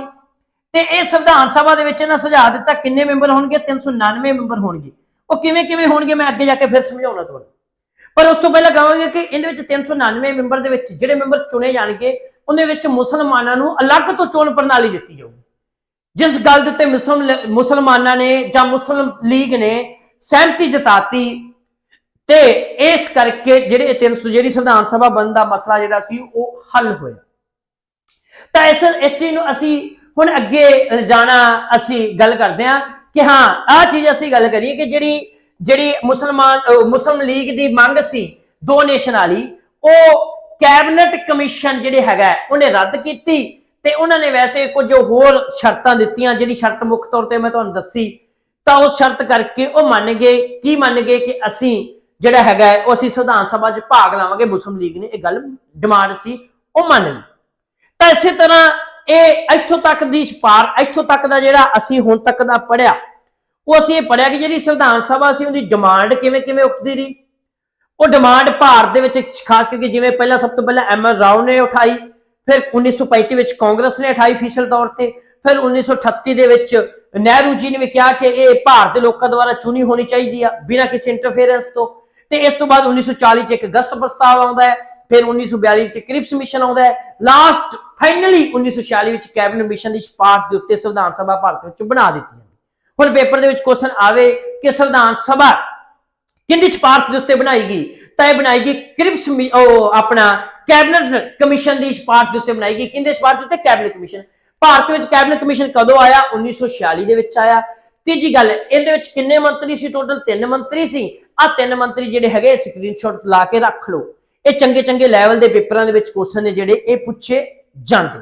ਹੁਣ ਅਸੀਂ ਰਚਨਾ ਪੜਾਂਗੇ ਕਿ ਜਿਹੜੀ ਇਹ ਸੰਵਿਧਾਨ ਸਭਾ ਬਣਾਉਣ ਦਾ ਫਾਈਨਲੀ ਤਾਂ ਹੋਇਆ, ਇਹ ਹੈ ਕਿਵੇਂ ਦੀ ਸੀ, ਇਹਦੀ ਰਚਨਾ ਕਿਵੇਂ ਦੀ ਸੀ, ਇਹਦਾ ਸਟਰਕਚਰ ਕਿਵੇਂ ਦਾ ਸੀ, ਇਹਦੇ ਵਿੱਚ ਕੀ ਕੀ ਸੀ, ਕਿਵੇਂ ਬਣੀ, ਕਿੱਦਾਂ ਬਣੀ, ਸਾਰਾ A to Z ਜਿਹੜਾ ਅਸੀਂ ਜਿਹੜਾ ਹੈਗਾ ਉਹ ਇਹਦੇ ਵਿੱਚ ਹੁਣ ਪੜਾਂਗੇ, ਇਹਦੀ ਰਚਨਾ ਪੜਾਂਗੇ ਜਾਂ ਇਹਦੇ ਸਟਰਕਚਰ ਨੂੰ ਜਿਹੜਾ ਹੈਗਾ ਬੱਚਿਓ ਉਹ ਅਸੀਂ ਹੁਣ ਇਹਦੇ ਵਿੱਚ ਬੜੇ ਸੋਹਣੇ ਤਰੀਕੇ ਨਾਲ ਜਿਹੜਾ ਹੈ ਮੇਰੇ ਦੋਸਤੋ ਕੰਪਲੀਟ ਕਰਾਂਗੇ। ਤਾਂ ਇਸੇ ਤਰ੍ਹਾਂ ਹੀ ਮੈਂ ਵਾਰ-ਵਾਰ ਕਹਿ ਰਿਹਾ ਕਿ ਮੈਂ ਕੋਈ ਵੀ ਚੀਜ਼, ਠੀਕ ਹੈ, ਆਪਾਂ ਇੱਕ ਹੀ ਚੀਜ਼ ਕਰਦੇ ਕਿ ਕੋਈ ਵੀ ਚੀਜ਼ ਜਿਹੜੀ ਹੈਗੀ ਆ ਮੈਂ ਇਹਦੇ ਵਿੱਚ ਛੱਡਣੀ ਨਹੀਂ, ਬੜੇ ਸੋਹਣੇ ਤਰੀਕੇ ਨਾਲ ਕਰਾਂਗਾ। ਇਸ ਕਰਕੇ ਕੋਈ ਵੀ ਬੱਚਾ, ਜ਼ਰੂਰੀ ਨਹੀਂ ਕਿ ਅਸੀਂ ਗੱਲ ਕਰੀਏ ਕਿ ਜਿਹੜੇ ਸਬ ਇੰਸਪੈਕਟਰ ਦੀ ਤਿਆਰੀ ਕਰ ਰਹੇ ਨੇ ਸਿਰਫ ਉਹ ਹੀ ਉਹਨਾਂ ਲਈ ਹੀ ਵੀਡੀਓ ਇਹ ਤੁਹਾਡੇ ਲਈ ਬੈਨੀਫੀਸ਼ੀਅਲ ਆ। ਕੋਈ ਵੀ ਵਿਦਿਆਰਥੀ ਭਾਵੇਂ ਅਸੀਂ ਪੰਜਾਬ ਪੁਲਿਸ ਦੀ ਤਿਆਰੀ ਕਰ ਰਹੇ, ਮੈਂ ਕਹਿੰਦਾ ਤਿਆਰੀ ਚੰਗੇ ਲੈਵਲ ਦੀ ਕਰੋ। ਜੇ ਤੁਸੀਂ ਸਬ ਇੰਸਪੈਕਟਰ ਦੀ ਤਿਆਰੀ ਕਰੋਗੇ, ਕਿਉਂਕਿ 2-3 ਚੀਜ਼ਾਂ ਨੇ ਮੈਨੂੰ, ਇੱਕ ਦਿਵਿਆਕ੍ਰਿਤੀ ਜਿਹੜਾ ਹੈਗਾ ਦ੍ਰਿਸ਼ਟੀ ਜਿਹਨੂੰ ਤੁਸੀਂ ਗੰਦੇ ਵਿਕਾਸ ਦਿਵਿਆਕ੍ਰਿਤੀ ਜਿਹਨੂੰ ਦ੍ਰਿਸ਼ਟੀ ਦੇ ਨਾਲ ਵੀ ਅਸੀਂ ਜਾਣਦੇ ਹਾਂ ਕਿ ਭਾਰਤ ਦਾ ਇੱਕ ਬਹੁਤ ਮਹਾਨ ਟੀਚਰ ਜਿਹੜਾ ਅਸੀਂ ਮੰਨਦੇ ਹਾਂ, ਉਹ ਇੱਕ ਗੱਲ ਕਿਹਾ ਕਰਦਾ ਹੁੰਦਾ ਕਿ ਬੱਚੇ ਨੂੰ +2 ਤੋਂ ਬਾਅਦ 1 ਸਾਲ ਲਈ UPSC ਜਾਂ ਸੀਜੀਐਲ ਦੀ ਤਿਆਰੀ ਕਰੋ, ਤਾਂ ਜੇ ਉਹ UPSC ਸੀਜੀਐਲ ਨਾ ਕੱਢੂਗਾ ਤੇ ਪੰਜਾਬ ਦਾ ਕੋਈ ਨਾ ਕੋਈ ਐਗਜ਼ਾਮ ਕੱਢ ਕੇ ਲੈ ਜਾਏਗਾ। ਇਸੇ ਤਰ੍ਹਾਂ ਹੀ ਮੈਂ ਤੁਹਾਨੂੰ ਕਹੂੰਗਾ ਜਿਹੜੇ ਵੀ ਵਿਚਾਰੇ ਬੱਚੇ ਹੁਣ 12ਵੀਂ ਜੀ ਕਰਕੇ ਆ ਰਹੇ ਨੇ, ਛੋਟੀ ਜੀ ਉਮਰ ਦੇ ਨੇ, ਠੀਕ ਹੈ, ਵੈਸੇ ਉਹਨਾਂ 'ਚ ਪੋਟੈਂਸ਼ੀਅਲ ਪਾਵਰ ਬਹੁਤ ਜ਼ਿਆਦਾ ਹੁੰਦੀ ਹੈ, ਜੇ ਉਹ ਤਿਆਰੀ ਕਰਨਗੇ ਤਾਂ ਉਹਨਾਂ ਦੀ ਜਿਹੜੀ ਕੈਪੈਸਿਟੀ ਆ ਉਹ ਪੇਪਰ ਕੱਢਣ ਦੀ ਬਹੁਤ ਜ਼ਿਆਦਾ ਹੁੰਦੀ ਹੈ। ਤਾਂ ਇਸੇ ਕਰਕੇ ਮੈਂ ਉਹਨਾਂ ਨੂੰ ਕਹੂੰਗਾ ਕਿ ਤੁਸੀਂ ਚੰਗੇ ਲੈਵਲ ਦੀ ਤਿਆਰੀ ਕਰੋ। ਹਜੇ ਤੁਹਾਨੂੰ ਮਈ ਦੇ ਵਿੱਚ ਪੇਪਰ ਆ, 3-4 ਮਹੀਨੇ ਤੁਹਾਨੂੰ ਮਿਲ ਰਹੇ ਨੇ, ਫਰਵਰੀ, ਮਾਰਚ, ਅਪ੍ਰੈਲ, ਮਈ ਦੇ ਮਹੀਨੇ ਦੇ ਵਿੱਚ 4 ਮਹੀਨੇ ਮਿਲ ਰਹੇ। 4 ਮਹੀਨੇ ਵਿੱਚ ਬਹੁਤ ਸੋਹਣੇ ਤਰੀਕੇ ਨਾਲ ਜਿਹੜਾ ਸਿਲੇਬਸ ਆ ਉਹ ਕੰਪਲੀਟ ਕੀਤਾ ਜਾ ਸਕਦਾ ਹੈ। ਚੰਗੇ ਲੈਵਲ ਦੀ ਸੋਹਣੇ ਤਰੀਕੇ ਨਾਲ ਪੜ੍ਹੋ, ਜਿਹਦੇ ਕਰਕੇ ਤੁਸੀਂ ਇਹ ਨਹੀਂ ਕਿ ਵਾਰ-ਵਾਰ 2-2, 3-3 ਸਾਲ ਤਿਆਰੀ ਕਰਦੇ ਰਹੋ, ਪਹਿਲੇ ਅਟੈਂਪਟ ਦੇ ਵਿੱਚ ਜਿਹੜਾ ਤੁਸੀਂ ਥਾਣੇਦਾਰ ਬਣ ਜਾਓ, ਨਾਇਬ ਤਹਿਸੀਲਦਾਰ ਬਣ ਜਾਓ। ਤੇ ਜਿਹਨਾਂ ਮਾਸਟਰ SST ਦੇ ਬਣਨਾ ਉਹ ਤਾਂ ਅਸੀਂ ਪਹਿਲਾਂ ਹੀ ਬੜੇ ਸੋਹਣੇ ਮਾਸਟਰ ਬਣਾ ਦਿੱਤੇ ਨੇ, ਅਗਾਂ ਵੀ ਉਹਨਾਂ ਨੂੰ ਅਸੀਂ ਜਿਹੜੇ ਮਾਸਟਰਾਂ ਨੂੰ ਤਾਂ ਅਸੀਂ ਬੜੇ ਤਰੀਕੇ ਨਾਲ ਬਣਾਉਣ ਜਾ ਰਹੇ ਹਾਂ। ਤਾਂ ਰਚਨਾ ਵੇਖੀ ਅਸੀਂ ਕਿ ਸੰਵਿਧਾਨ ਸਭਾ ਦੀ ਸਥਾਪਨਾ ਨਵੰਬਰ 1946 ਵਿੱਚ ਕੈਬਨਿਟ ਮਿਸ਼ਨ ਯੋਜਨਾ ਦੁਆਰਾ ਕੀਤੀ ਗਈ। ਤਾਂ ਇਹੋ ਗੱਲ ਆ ਕਿ ਨਵੰਬਰ 1946 ਦੇ ਵਿੱਚ ਸੰਵਿਧਾਨ ਸਭਾ ਦੀ ਸਥਾਪਨਾ ਕੀਤੀ ਗਈ ਤੇ ਕਿੰਦੀ ਸਿਫਾਰਿਸ਼ ਦੇ ਉੱਤੇ, ਕਿੰਦੇ ਪਲਾਨ ਦੇ ਉੱਤੇ ਕੀਤੀ ਗਈ। ਪੇਪਰ ਦੇ ਵਿੱਚ ਬੜਾ ਰਿਪੀਟਡ ਕੁਐਸਚਨ ਆ, ਤਾਂ ਉਹ ਹੈਗਾ ਕੈਬਨਿਟ ਮਿਸ਼ਨ। ਹੁਣ ਕੈਬਨਿਟ ਮਿਸ਼ਨ ਯੋਜਨਾ ਕੀ ਸੀ, ਇਹਦੇ ਬਾਰੇ ਮੈਂ ਪਿੱਛੇ ਬਹੁਤ ਡਿਟੇਲ ਦੇ ਵਿੱਚ ਸਮਝਾਤਾ। ਜੇ ਕਿਸੇ ਬੱਚੇ ਨੂੰ ਨਹੀਂ ਹੋਇਆ ਤਾਂ ਵੀਡੀਓ ਪਿੱਛੇ ਜੇ ਕਰਕੇ ਇਸ ਤਰੀਕੇ ਨਾਲ, ਜਦੋਂ ਤੁਸੀਂ ਫੋਨ ਹੋਊਗਾ ਫੋਨ ਦੇ ਵਿੱਚ ਐਂ ਜੇ ਕਰਕੇ ਪਿੱਛੇ ਕਰ ਲਿਓ ਵੀਡੀਓ, ਤੇ ਉੱਥੋਂ ਤੁਸੀਂ ਧਿਆਨ ਨਾਲ ਸੁਣ ਲਿਓ, ਠੀਕ ਹੈ। ਤਾਂ ਇਸ ਤੋਂ ਬਾਅਦ ਤੁਸੀਂ ਅੱਗੇ ਆ ਜਾਓ। ਤਾਂ ਅੱਗੋਂ ਕੀ ਹੋਇਆ ਸੁਣ ਲਓ ਧਿਆਨ ਨਾਲ। ਮੈਂ ਇੱਥੇ ਬਹੁਤ ਸਾਰੀਆਂ ਚੀਜ਼ਾਂ ਜਿਹੜੀਆਂ ਨੇ ਉਹ ਤੁਹਾਨੂੰ ਮੈਂ ਇੱਥੇ ਕਲੀਅਰ ਕਰਦਾ ਜਾਊਂਗਾ। ਤਾਂ ਉਹਦੇ ਵਿੱਚ ਇਹ ਹੋਇਆ ਕਿ ਕਹਿੰਦੇ ਕਿ ਜਿਹੜੀ ਉਹ ਸੰਵਿਧਾਨ ਸਭਾ ਹੈਗੀ ਆ, ਜਿਹੜੀ ਅਸੀਂ ਗੱਲ ਕਰੀਏ ਜਿਹੜੀ ਸੰਵਿਧਾਨ ਸਭਾ ਹੋਊਗੀ, ਤਾਂ ਜਾਂ ਕੰਸਟੀਟਿਊਸ਼ਨ ਅਸੈਂਬਲੀ ਜਿਹੜੀ ਬੱਚਿਓ ਹੋਊਗੀ, ਕੰਸਟੀਟਿਊਸ਼ਨ ਅਸੈਂਬਲੀ ਦੇ ਵਿੱਚ ਟੋਟਲ ਮੈਂਬਰਾਂ ਦੀ ਗਿਣਤੀ 399 ਹੋਊਗੀ। 399 ਦੇ ਵਿੱਚੋਂ ਅਸੀਂ ਗੱਲ ਕਰੀਏ 296 ਸੀਟਾਂ ਜਿਹੜੀਆਂ ਹੈਗੀਆਂ ਨੇ ਉਹ ਬ੍ਰਿਟਿਸ਼ ਭਾਰਤ ਵਿੱਚੋਂ ਰਹਿਣਗੀਆਂ ਤੇ 93 ਸੀਟਾਂ ਜਿਹੜੀਆਂ ਹੈਗੀਆਂ ਨੇ ਉਹ ਰਿਆਸਤਾਂ ਦੇ ਵਿੱਚੋਂ ਰਹਿਣਗੀਆਂ। ਹੁਣ ਸੁਣ ਲਓ ਧਿਆਨ ਨਾਲ, ਮੈਂ ਇਹਨੂੰ ਹੋਰ ਡਿਟੇਲ ਦੇ ਵਿੱਚ ਦੱਸ ਦਿੰਦਾ। ਡਿਟੇਲ ਦੇ ਵਿੱਚ ਕੀ ਦੱਸ ਦਿੰਦਾ ਕਿ ਜੇ ਉਹਨਾਂ ਨੇ 2-3 ਚੀਜ਼ਾਂ ਕਹੀਆਂ, ਉਹਨਾਂ ਨੇ ਅੰਗਰੇਜ਼ਾਂ ਨੇ ਜਦੋਂ 399, ਇਹ ਗੱਲ ਤਾਂ ਕਲੀਅਰ ਹੋ ਗਈ ਕਿ ਟੋਟਲ ਮੈਂਬਰ ਬੱਚੋ ਕਿੰਨੇ ਹੋਣਗੇ, ਤਾਂ ਟੋਟਲ ਜਿਹੜੇ ਮੈਂਬਰਾਂ ਦੀ ਗਿਣਤੀ ਰਹੂਗੀ ਉਹ ਹੋਊਗੀ 399 ਮੈਂਬਰ ਜਿਹੜੇ ਨੇ ਇਹ ਟੋਟਲ ਰਹਿਣਗੇ। ਕਿੰਨੇ ਇਹ ਟੋਟਲ ਮੈਂਬਰ ਰਹਿਣਗੇ? ਇਹ ਰਹਿਣਗੇ ਕੰਸਟੀਟਿਊਸ਼ਨ ਅਸੈਂਬਲੀ ਦੇ, ਸੰਵਿਧਾਨ ਸਭਾ ਦੇ। ਕਿੰਨੇ ਮੈਂਬਰ? ਸੰਵਿਧਾਨ ਸਭਾ ਦੇ। ਹੁਣ ਇਹਦੇ ਵਿੱਚ ਇੱਕ ਚੀਜ਼ ਜਿਹੜੀ ਸੀ ਉਹਨਾਂ ਨੇ ਪਾਈ, ਕਹਿੰਦੇ ਕਿ 399 ਮੈਂਬਰਾਂ ਦੇ ਵਿੱਚੋਂ ਜੇ ਅਸੀਂ ਗੱਲ ਕਰੀਏ 292 ਮੈਂਬਰ, ਜੇ 292 ਮੈਂਬਰ ਜਿਹੜੇ ਹੈਗੇ ਨੇ ਇਹ ਕਿੱਥੋਂ ਲੈ ਜਾਣਗੇ? ਬ੍ਰਿਟਿਸ਼ ਪ੍ਰਾਂਤ ਦੇ ਵਿੱਚੋਂ ਲੈ ਜਾਣਗੇ, ਬ੍ਰਿਟਿਸ਼ ਪ੍ਰਾਂਤ ਵਿੱਚੋਂ ਲੈ ਜਾਣਗੇ।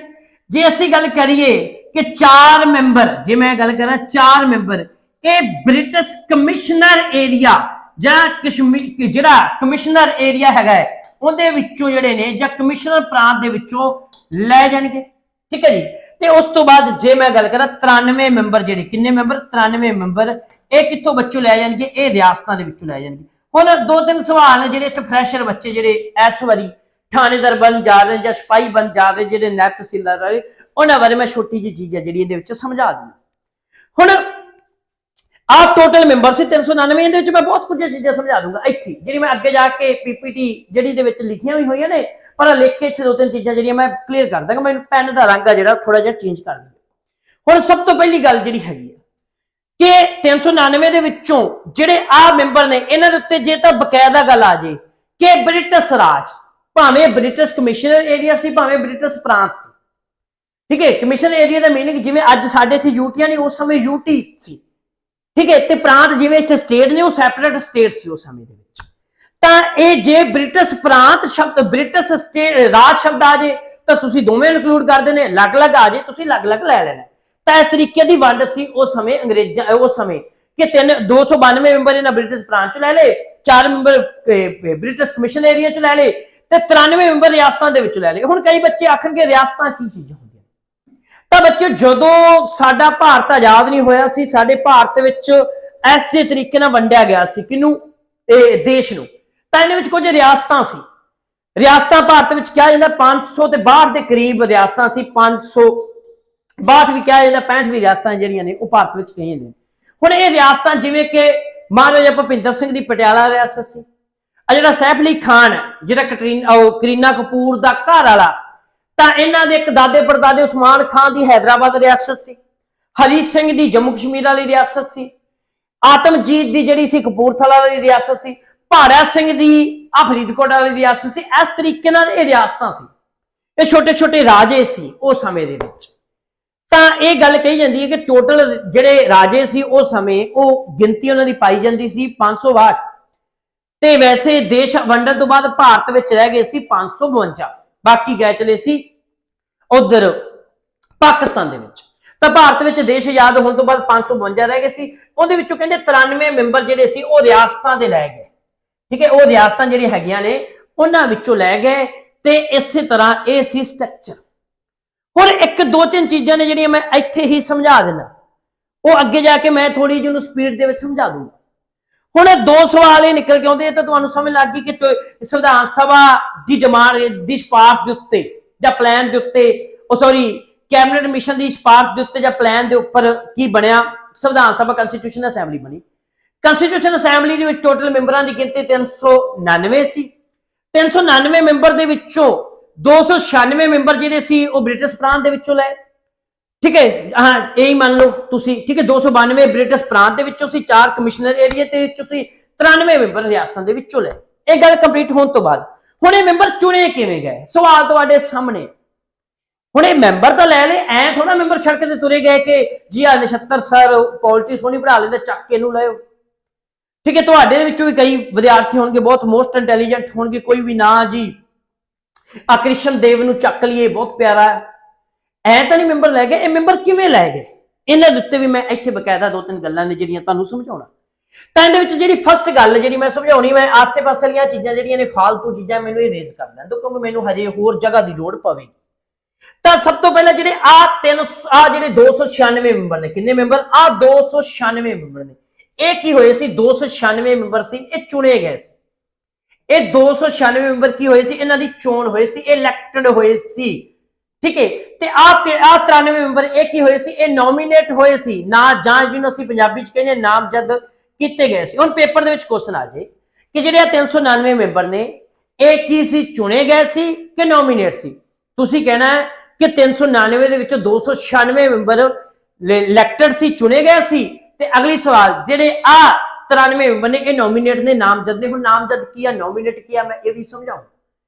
ਤਾਂ ਇਸੇ ਕਰਕੇ ਮੈਂ ਕੱਲੀ ਗੱਲ ਸਮਝਾਉਂਗਾ, ਡਿਟੇਲ ਦੇ ਵਿੱਚ ਸਮਝਾਉਂਗਾ ਕਿਉਂਕਿ ਜ਼ਰੂਰੀ ਨਹੀਂ ਕਿ ਅਸੀਂ ਇੱਕ +2 ਲੈਵਲ ਦੇ ਪੇਪਰ ਨੂੰ ਲੈ ਕੇ ਅਸੀਂ ਇੱਕ ਨਾਇਬ ਤਹਿਸੀਲਦਾਰ ਤੱਕ ਪਹੁੰਚਣਾ।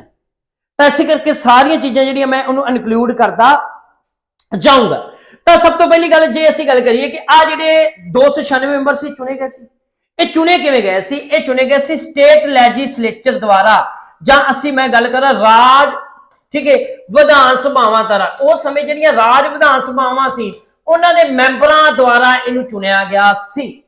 ਆਪਾਂ ਨਹੀਂ ਵੋਟਾਂ ਪਾਈਆਂ ਸੀ, ਆਮ ਲੋਕਾਂ ਨੇ। ਇਹ ਨਹੀਂ ਉਸ ਸਮੇਂ ਤੁਹਾਡੇ ਪਿਓ ਦਾਦੇ ਹੈਗੇ ਸੀ ਉਹਨਾਂ ਵੋਟਾਂ ਪਾ ਕੇ ਜਿਹੜੇ 296 ਮੈਂਬਰ ਚੁਣੇ ਸੀ, ਉਹਨਾਂ ਨਹੀਂ ਚੁਣੇ ਸੀ। ਇਹ ਜਿਹੜੇ ਉਸ ਸਮੇਂ ਮੰਨ ਲਓ ਜਿਵੇਂ ਅੱਜ ਐਮਐਲਏ ਹੁੰਦੇ, ਐਮਐਲਏ ਨੇ ਵੋਟਾਂ ਪਾਈਆਂ ਸੀ। ਉਸ ਸਮੇਂ ਜਿਹੜੇ ਰਾਜ ਵਿਧਾਨ ਸਭਾ ਦੇ ਮੈਂਬਰ ਸੀ, ਜਿਹੜੇ ਉਦੋਂ ਸਟੇਟ ਲੈਜਿਸਲੇਚਰ ਦੇ ਵਿੱਚ ਬੈਠੇ ਹੋਏ ਸੀ, ਉਹਨਾਂ ਦੁਆਰਾ ਚੁਣੇ ਗਏ ਸੀ। ਤਾਂ ਇਸੇ ਕਰਕੇ ਇਹਨੂੰ ਅਸੀਂ ਕੀ ਕਹਿੰਦੇ ਆ? Indirect election. ਦੋ ਤਿੰਨ ਚੀਜ਼ਾਂ ਬੱਚਿਓ ਪੇਪਰ ਦੇ ਵਿੱਚ ਕੁਐਸਚਨ ਆਉਂਦਾ ਹੈ। ਪੇਪਰ ਦੇ ਵਿੱਚ ਪਹਿਲਾ ਕੁਐਸਚਨ ਇਹ ਆਉਂਦਾ ਹੈ ਕਿ ਕਿੰਨੇ ਮੈਂਬਰ ਇਲੈਕਟਡ ਸੀ ਸੰਵਿਧਾਨ ਸਭਾ ਦੇ? ਤੁਸੀਂ ਕਹਿੰਦਾ 296 ਮੈਂਬਰ ਇਲੈਕਟਡ ਸੀ। ਇਹ ਪਹਿਲੀ ਗੱਲ ਤੁਸੀਂ ਕਹਿਣੀ ਹੈ। ਦੂਜੀ ਗੱਲ, ਇਹਨਾਂ ਦਾ ਇਲੈਕਸ਼ਨ ਕਿਵੇਂ ਹੋਇਆ ਸੀ? ਤਾਂ ਉਹ ਕਹਿੰਦੇ ਕਿ ਇਹਨਾਂ ਦਾ ਇਲੈਕਸ਼ਨ ਹੋਇਆ ਸੀ ਇਨਡਾਇਰੈਕਟ ਤਰੀਕੇ ਨਾਲ। ਇਨਡਾਇਰੈਕਟ ਦਾ ਕਿਵੇਂ? ਕਿ ਆਮ ਲੋਕਾਂ ਨੇ ਨਹੀਂ ਵੋਟਾਂ ਪਾਈਆਂ ਸੀ। ਤੇ ਫਿਰ ਵੋਟਾਂ ਪਾਈਆਂ ਕਿਹਨਾਂ ਸੀ? ਉਹ ਪਾਈਆਂ ਸੀ ਸਟੇਟ ਲੈਜਿਸਲੇਚਰ ਨੇ ਜਾਂ ਲੈਜਿਸਲੇਟਿਵ ਨੇ। ਤੇ ਇਸੇ ਕਰਕੇ ਰਾਜ ਵਿਧਾਨ ਸਭਾਵਾਂ ਨੇ ਵੋਟਾਂ ਜਿਹੜੀਆਂ ਸੀ ਉਹਨਾਂ ਦੇ ਮੈਂਬਰਾਂ ਨੇ ਵੋਟਾਂ ਪਾਈਆਂ ਸੀ। ਤਾਂ ਇਹ ਸਾਰੇ ਰਿਪੀਟਡ ਕੁਐਸਚਨ ਪੇਪਰ ਦੇ ਵਿੱਚ ਆਏ ਹੋਏ ਨੇ ਕਿ ਇਹ ਕਿਵੇਂ ਪ੍ਰਤੱਖ ਚੁਣੀਆਂ ਗਈਆਂ ਸੀ, ਕਿ ਅਪ੍ਰਤੱਖ ਚੁਣੀਆਂ ਗਈਆਂ ਸੀ, ਡਾਇਰੈਕਟ ਚੁਣੀਆਂ ਗਈਆਂ ਕਿ ਇਨਡਾਇਰੈਕਟ ਚੁਣੀਆਂ ਗਈਆਂ ਸੀ। ਤਾਂ ਕਿਵੇਂ ਚੁਣੀਆਂ ਗਈਆਂ ਸੀ? ਇਨਡਾਇਰੈਕਟ ਚੁਣੇ ਗਏ ਸੀ 296 ਮੈਂਬਰ। ਰਾਜ ਵਿਧਾਨ ਸਭਾਵਾਂ ਨੇ ਚੁਣੇ ਹੋਏ। ਇਹ यूपीएससी पीसीएस ਪ੍ਰੀ ਪੇਪਰ ਦੇ ਕੁਐਸਚਨ ਨੇ। ਤਾਂ ਇਸ ਕਰਕੇ ਬੀ ਕੌਨਸ਼ੀਅਸ ਹੋ ਕੇ ਇਹ ਚੀਜ਼ਾਂ ਜਿਹੜੀਆਂ ਤੁਸੀਂ ਸਿੱਖਣੀਆਂ ਨੇ। ਕਿਸੇ ਵੀ ਚੀਜ਼ ਨੂੰ ਜਿਹੜਾ ਤੁਸੀਂ ਆ ਉਹ ਤੁਸੀਂ ਡ੍ਰੌਪ ਨਹੀਂ ਕਰਨਾ। ਤਾਂ ਇੰਨੀ ਗੱਲ ਜਿਹੜੀ ਤੁਸੀਂ ਤੁਹਾਡੇ ਧਿਆਨ ਦੇ ਵਿੱਚ ਆਈ, ਆ ਗੱਲ ਤੁਸੀਂ ਬੜੇ ਸੋਹਣੇ ਤਰੀਕੇ ਨਾਲ ਸਮਝੀ। ਤਾਂ ਇਸ ਤੋਂ ਬਾਅਦ ਆ ਜਾਂਦੇ ਅਸੀਂ ਆ 93 ਮੈਂਬਰਾਂ ਦੇ ਉੱਪਰ। ਹੁਣ ਆ 93 ਮੈਂਬਰ ਜਿਹੜੇ ਹੈਗੇ ਸੀ, ਇਹ 93 ਮੈਂਬਰ ਜਿਹੜੇ ਹੈਗੇ ਸੀ, ਇਹ ਰਾਜ ਜਿਹੜੇ ਰਿਆਸਤਾਂ ਸੀ, ਜਿਵੇਂ ਪਟਿਆਲਾ ਰਿਆਸਤ ਸੀ, ਪਟਿਆਲੇ ਦੇ ਬਾਅਦ ਮੈਂ ਦੱਸਿਆ ਫਰੀਦਕੋਟ ਰਿਆਸਤ ਸੀ, ਇਹ ਜੀਂਦ ਰਿਆਸਤ ਸੀ। ਇਹ ਸਾਰੀਆਂ ਰਿਆਸਤਾਂ ਸੀ। ਇਸ ਤਰੀਕੇ ਨਾਲ 552 ਰਿਆਸਤਾਂ ਸੀ। ਹੁਣ ਜਿਹੜੇ ਰਿਆਸਤਾਂ ਦੇ ਮੈਂਬਰ ਪਹੁੰਚੇ ਸੰਵਿਧਾਨ ਸਭਾ ਦੇ ਵਿੱਚ, ਉਹ ਰਿਆਸਤਾਂ ਦੇ ਜਿਹੜੇ ਰਾਜੇ ਸੀ ਉਹਨਾਂ ਦੁਆਰਾ ਨੋਮੀਨੇਟ ਕੀਤੇ ਗਏ। मतलब जो गल नहीं समझ लगी, मतलब नॉमिनेट किए गए, इलैक्टेड नहीं होए, नॉमिनेट करते। मतलब जिवें मान के चलो कि तुसी गल करो कि मैं उस समय हुंदा तां पटियाले दी रियासत सी, हुण पटियाले दी रियासत दा राजा महाराजा भुपिंदर सिंह सी। वो कहे कि हाँ नछत्तर सिंह तुसी राजनीति दी अच्छी खासी समझ रखदे हो ते तुसी जाओ संविधान सभा दे विच साडे वल्लों जाओ, संविधान बनाउण वास्ते आदे वल्लों मैं तुहानूं भेज रिहा। कोई इलैक्शन नहीं, कोई कुछ नहीं, इहनूं असीं कहंदे आ नॉमिनेट। तो इस तरह किन्ने मैंबर नॉमिनेट हुए? टोटल 93 मैंबर नॉमिनेट हुए। हुण इत्थे किन्नियां गल्लां तुहाडे नाल क्लीयर करतियां, ये मैं अगे जाके सारियां लिखियां हुईयां ने। जो नोट्स तुसीं जिहड़े मंगदे ने ना बच्चे, सर नोट्स मिल जाणगे, नोट्स मिल जाए, नोट्स विच सारियां चीज़ां लिखियां हुईयां इंक्लूड दे नोट्स दे विच। हुण एक गल बकायदा रह गई, वो गल की बकायदा रह गई कि हुण जिहड़े आ जिहड़े 296 मैंबर सी, ये किन्ने लोकां पिछे चुने गए? ਤਾਂ ਇਹ 1 ਮਿਲੀਅਨ, ਜਿਹੜਾ ਅੱਜ ਕੱਲ ਤੁਸੀਂ 1 ਮਿਲੀਅਨ ਜਿਹੜਾ ਇਹ ਬੜਾ ਜਾਣਦੇ ਹੋਗੇ ਕਿਉਂਕਿ ਮੂਸੇ ਵਾਲੇ ਦਾ ਗਾਣਾ ਪਿੱਛੋਂ ਆਉਂਦਾ ਮਿਲੀਅਨ ਪਹਿਲਾਂ ਲੱਗ ਜਾਂਦਾ। ਠੀਕ ਹੈ, ਮੂਸੇ ਵਾਲੇ ਗਾਣਾ ਮਤਲਬ ਜਦੋਂ ਰਿਲੀਜ਼ ਹੁੰਦਾ ਕੋਈ, ਹੁਣ ਨਹੀਂ ਜ਼ਰੂਰੀ ਹੁੰਦੇ ਮਰਨ ਤੋਂ ਪਹਿਲਾਂ ਵੀ ਜਦੋਂ ਮੂਸੇ ਵਾਲੇ ਦਾ ਕੋਈ ਗਾਣਾ ਰਿਲੀਜ਼ ਹੁੰਦਾ ਸੀ ਤਾਂ ਪਹਿਲਾਂ ਮਿਲੀਅਨ ਲੱਗ ਜਾਂਦਾ ਸੀ ਨਾ। ਮਿਲੀਅਨ ਦਾ ਮੀਨਿੰਗ 10 ਲੱਖ, ਕਿ 10 ਲੱਖ ਬੰਦਿਆਂ ਪਿੱਛੇ ਇੱਕ ਸੀਟ। ਤਾਂ ਜਿਹੜੀ ਆ 296 ਬੰਦੇ ਸੀ, ਇਹ 10 ਲੱਖ ਬੰਦਿਆਂ ਪਿੱਛੇ ਇੱਕ ਸੀਟ ਸੀ।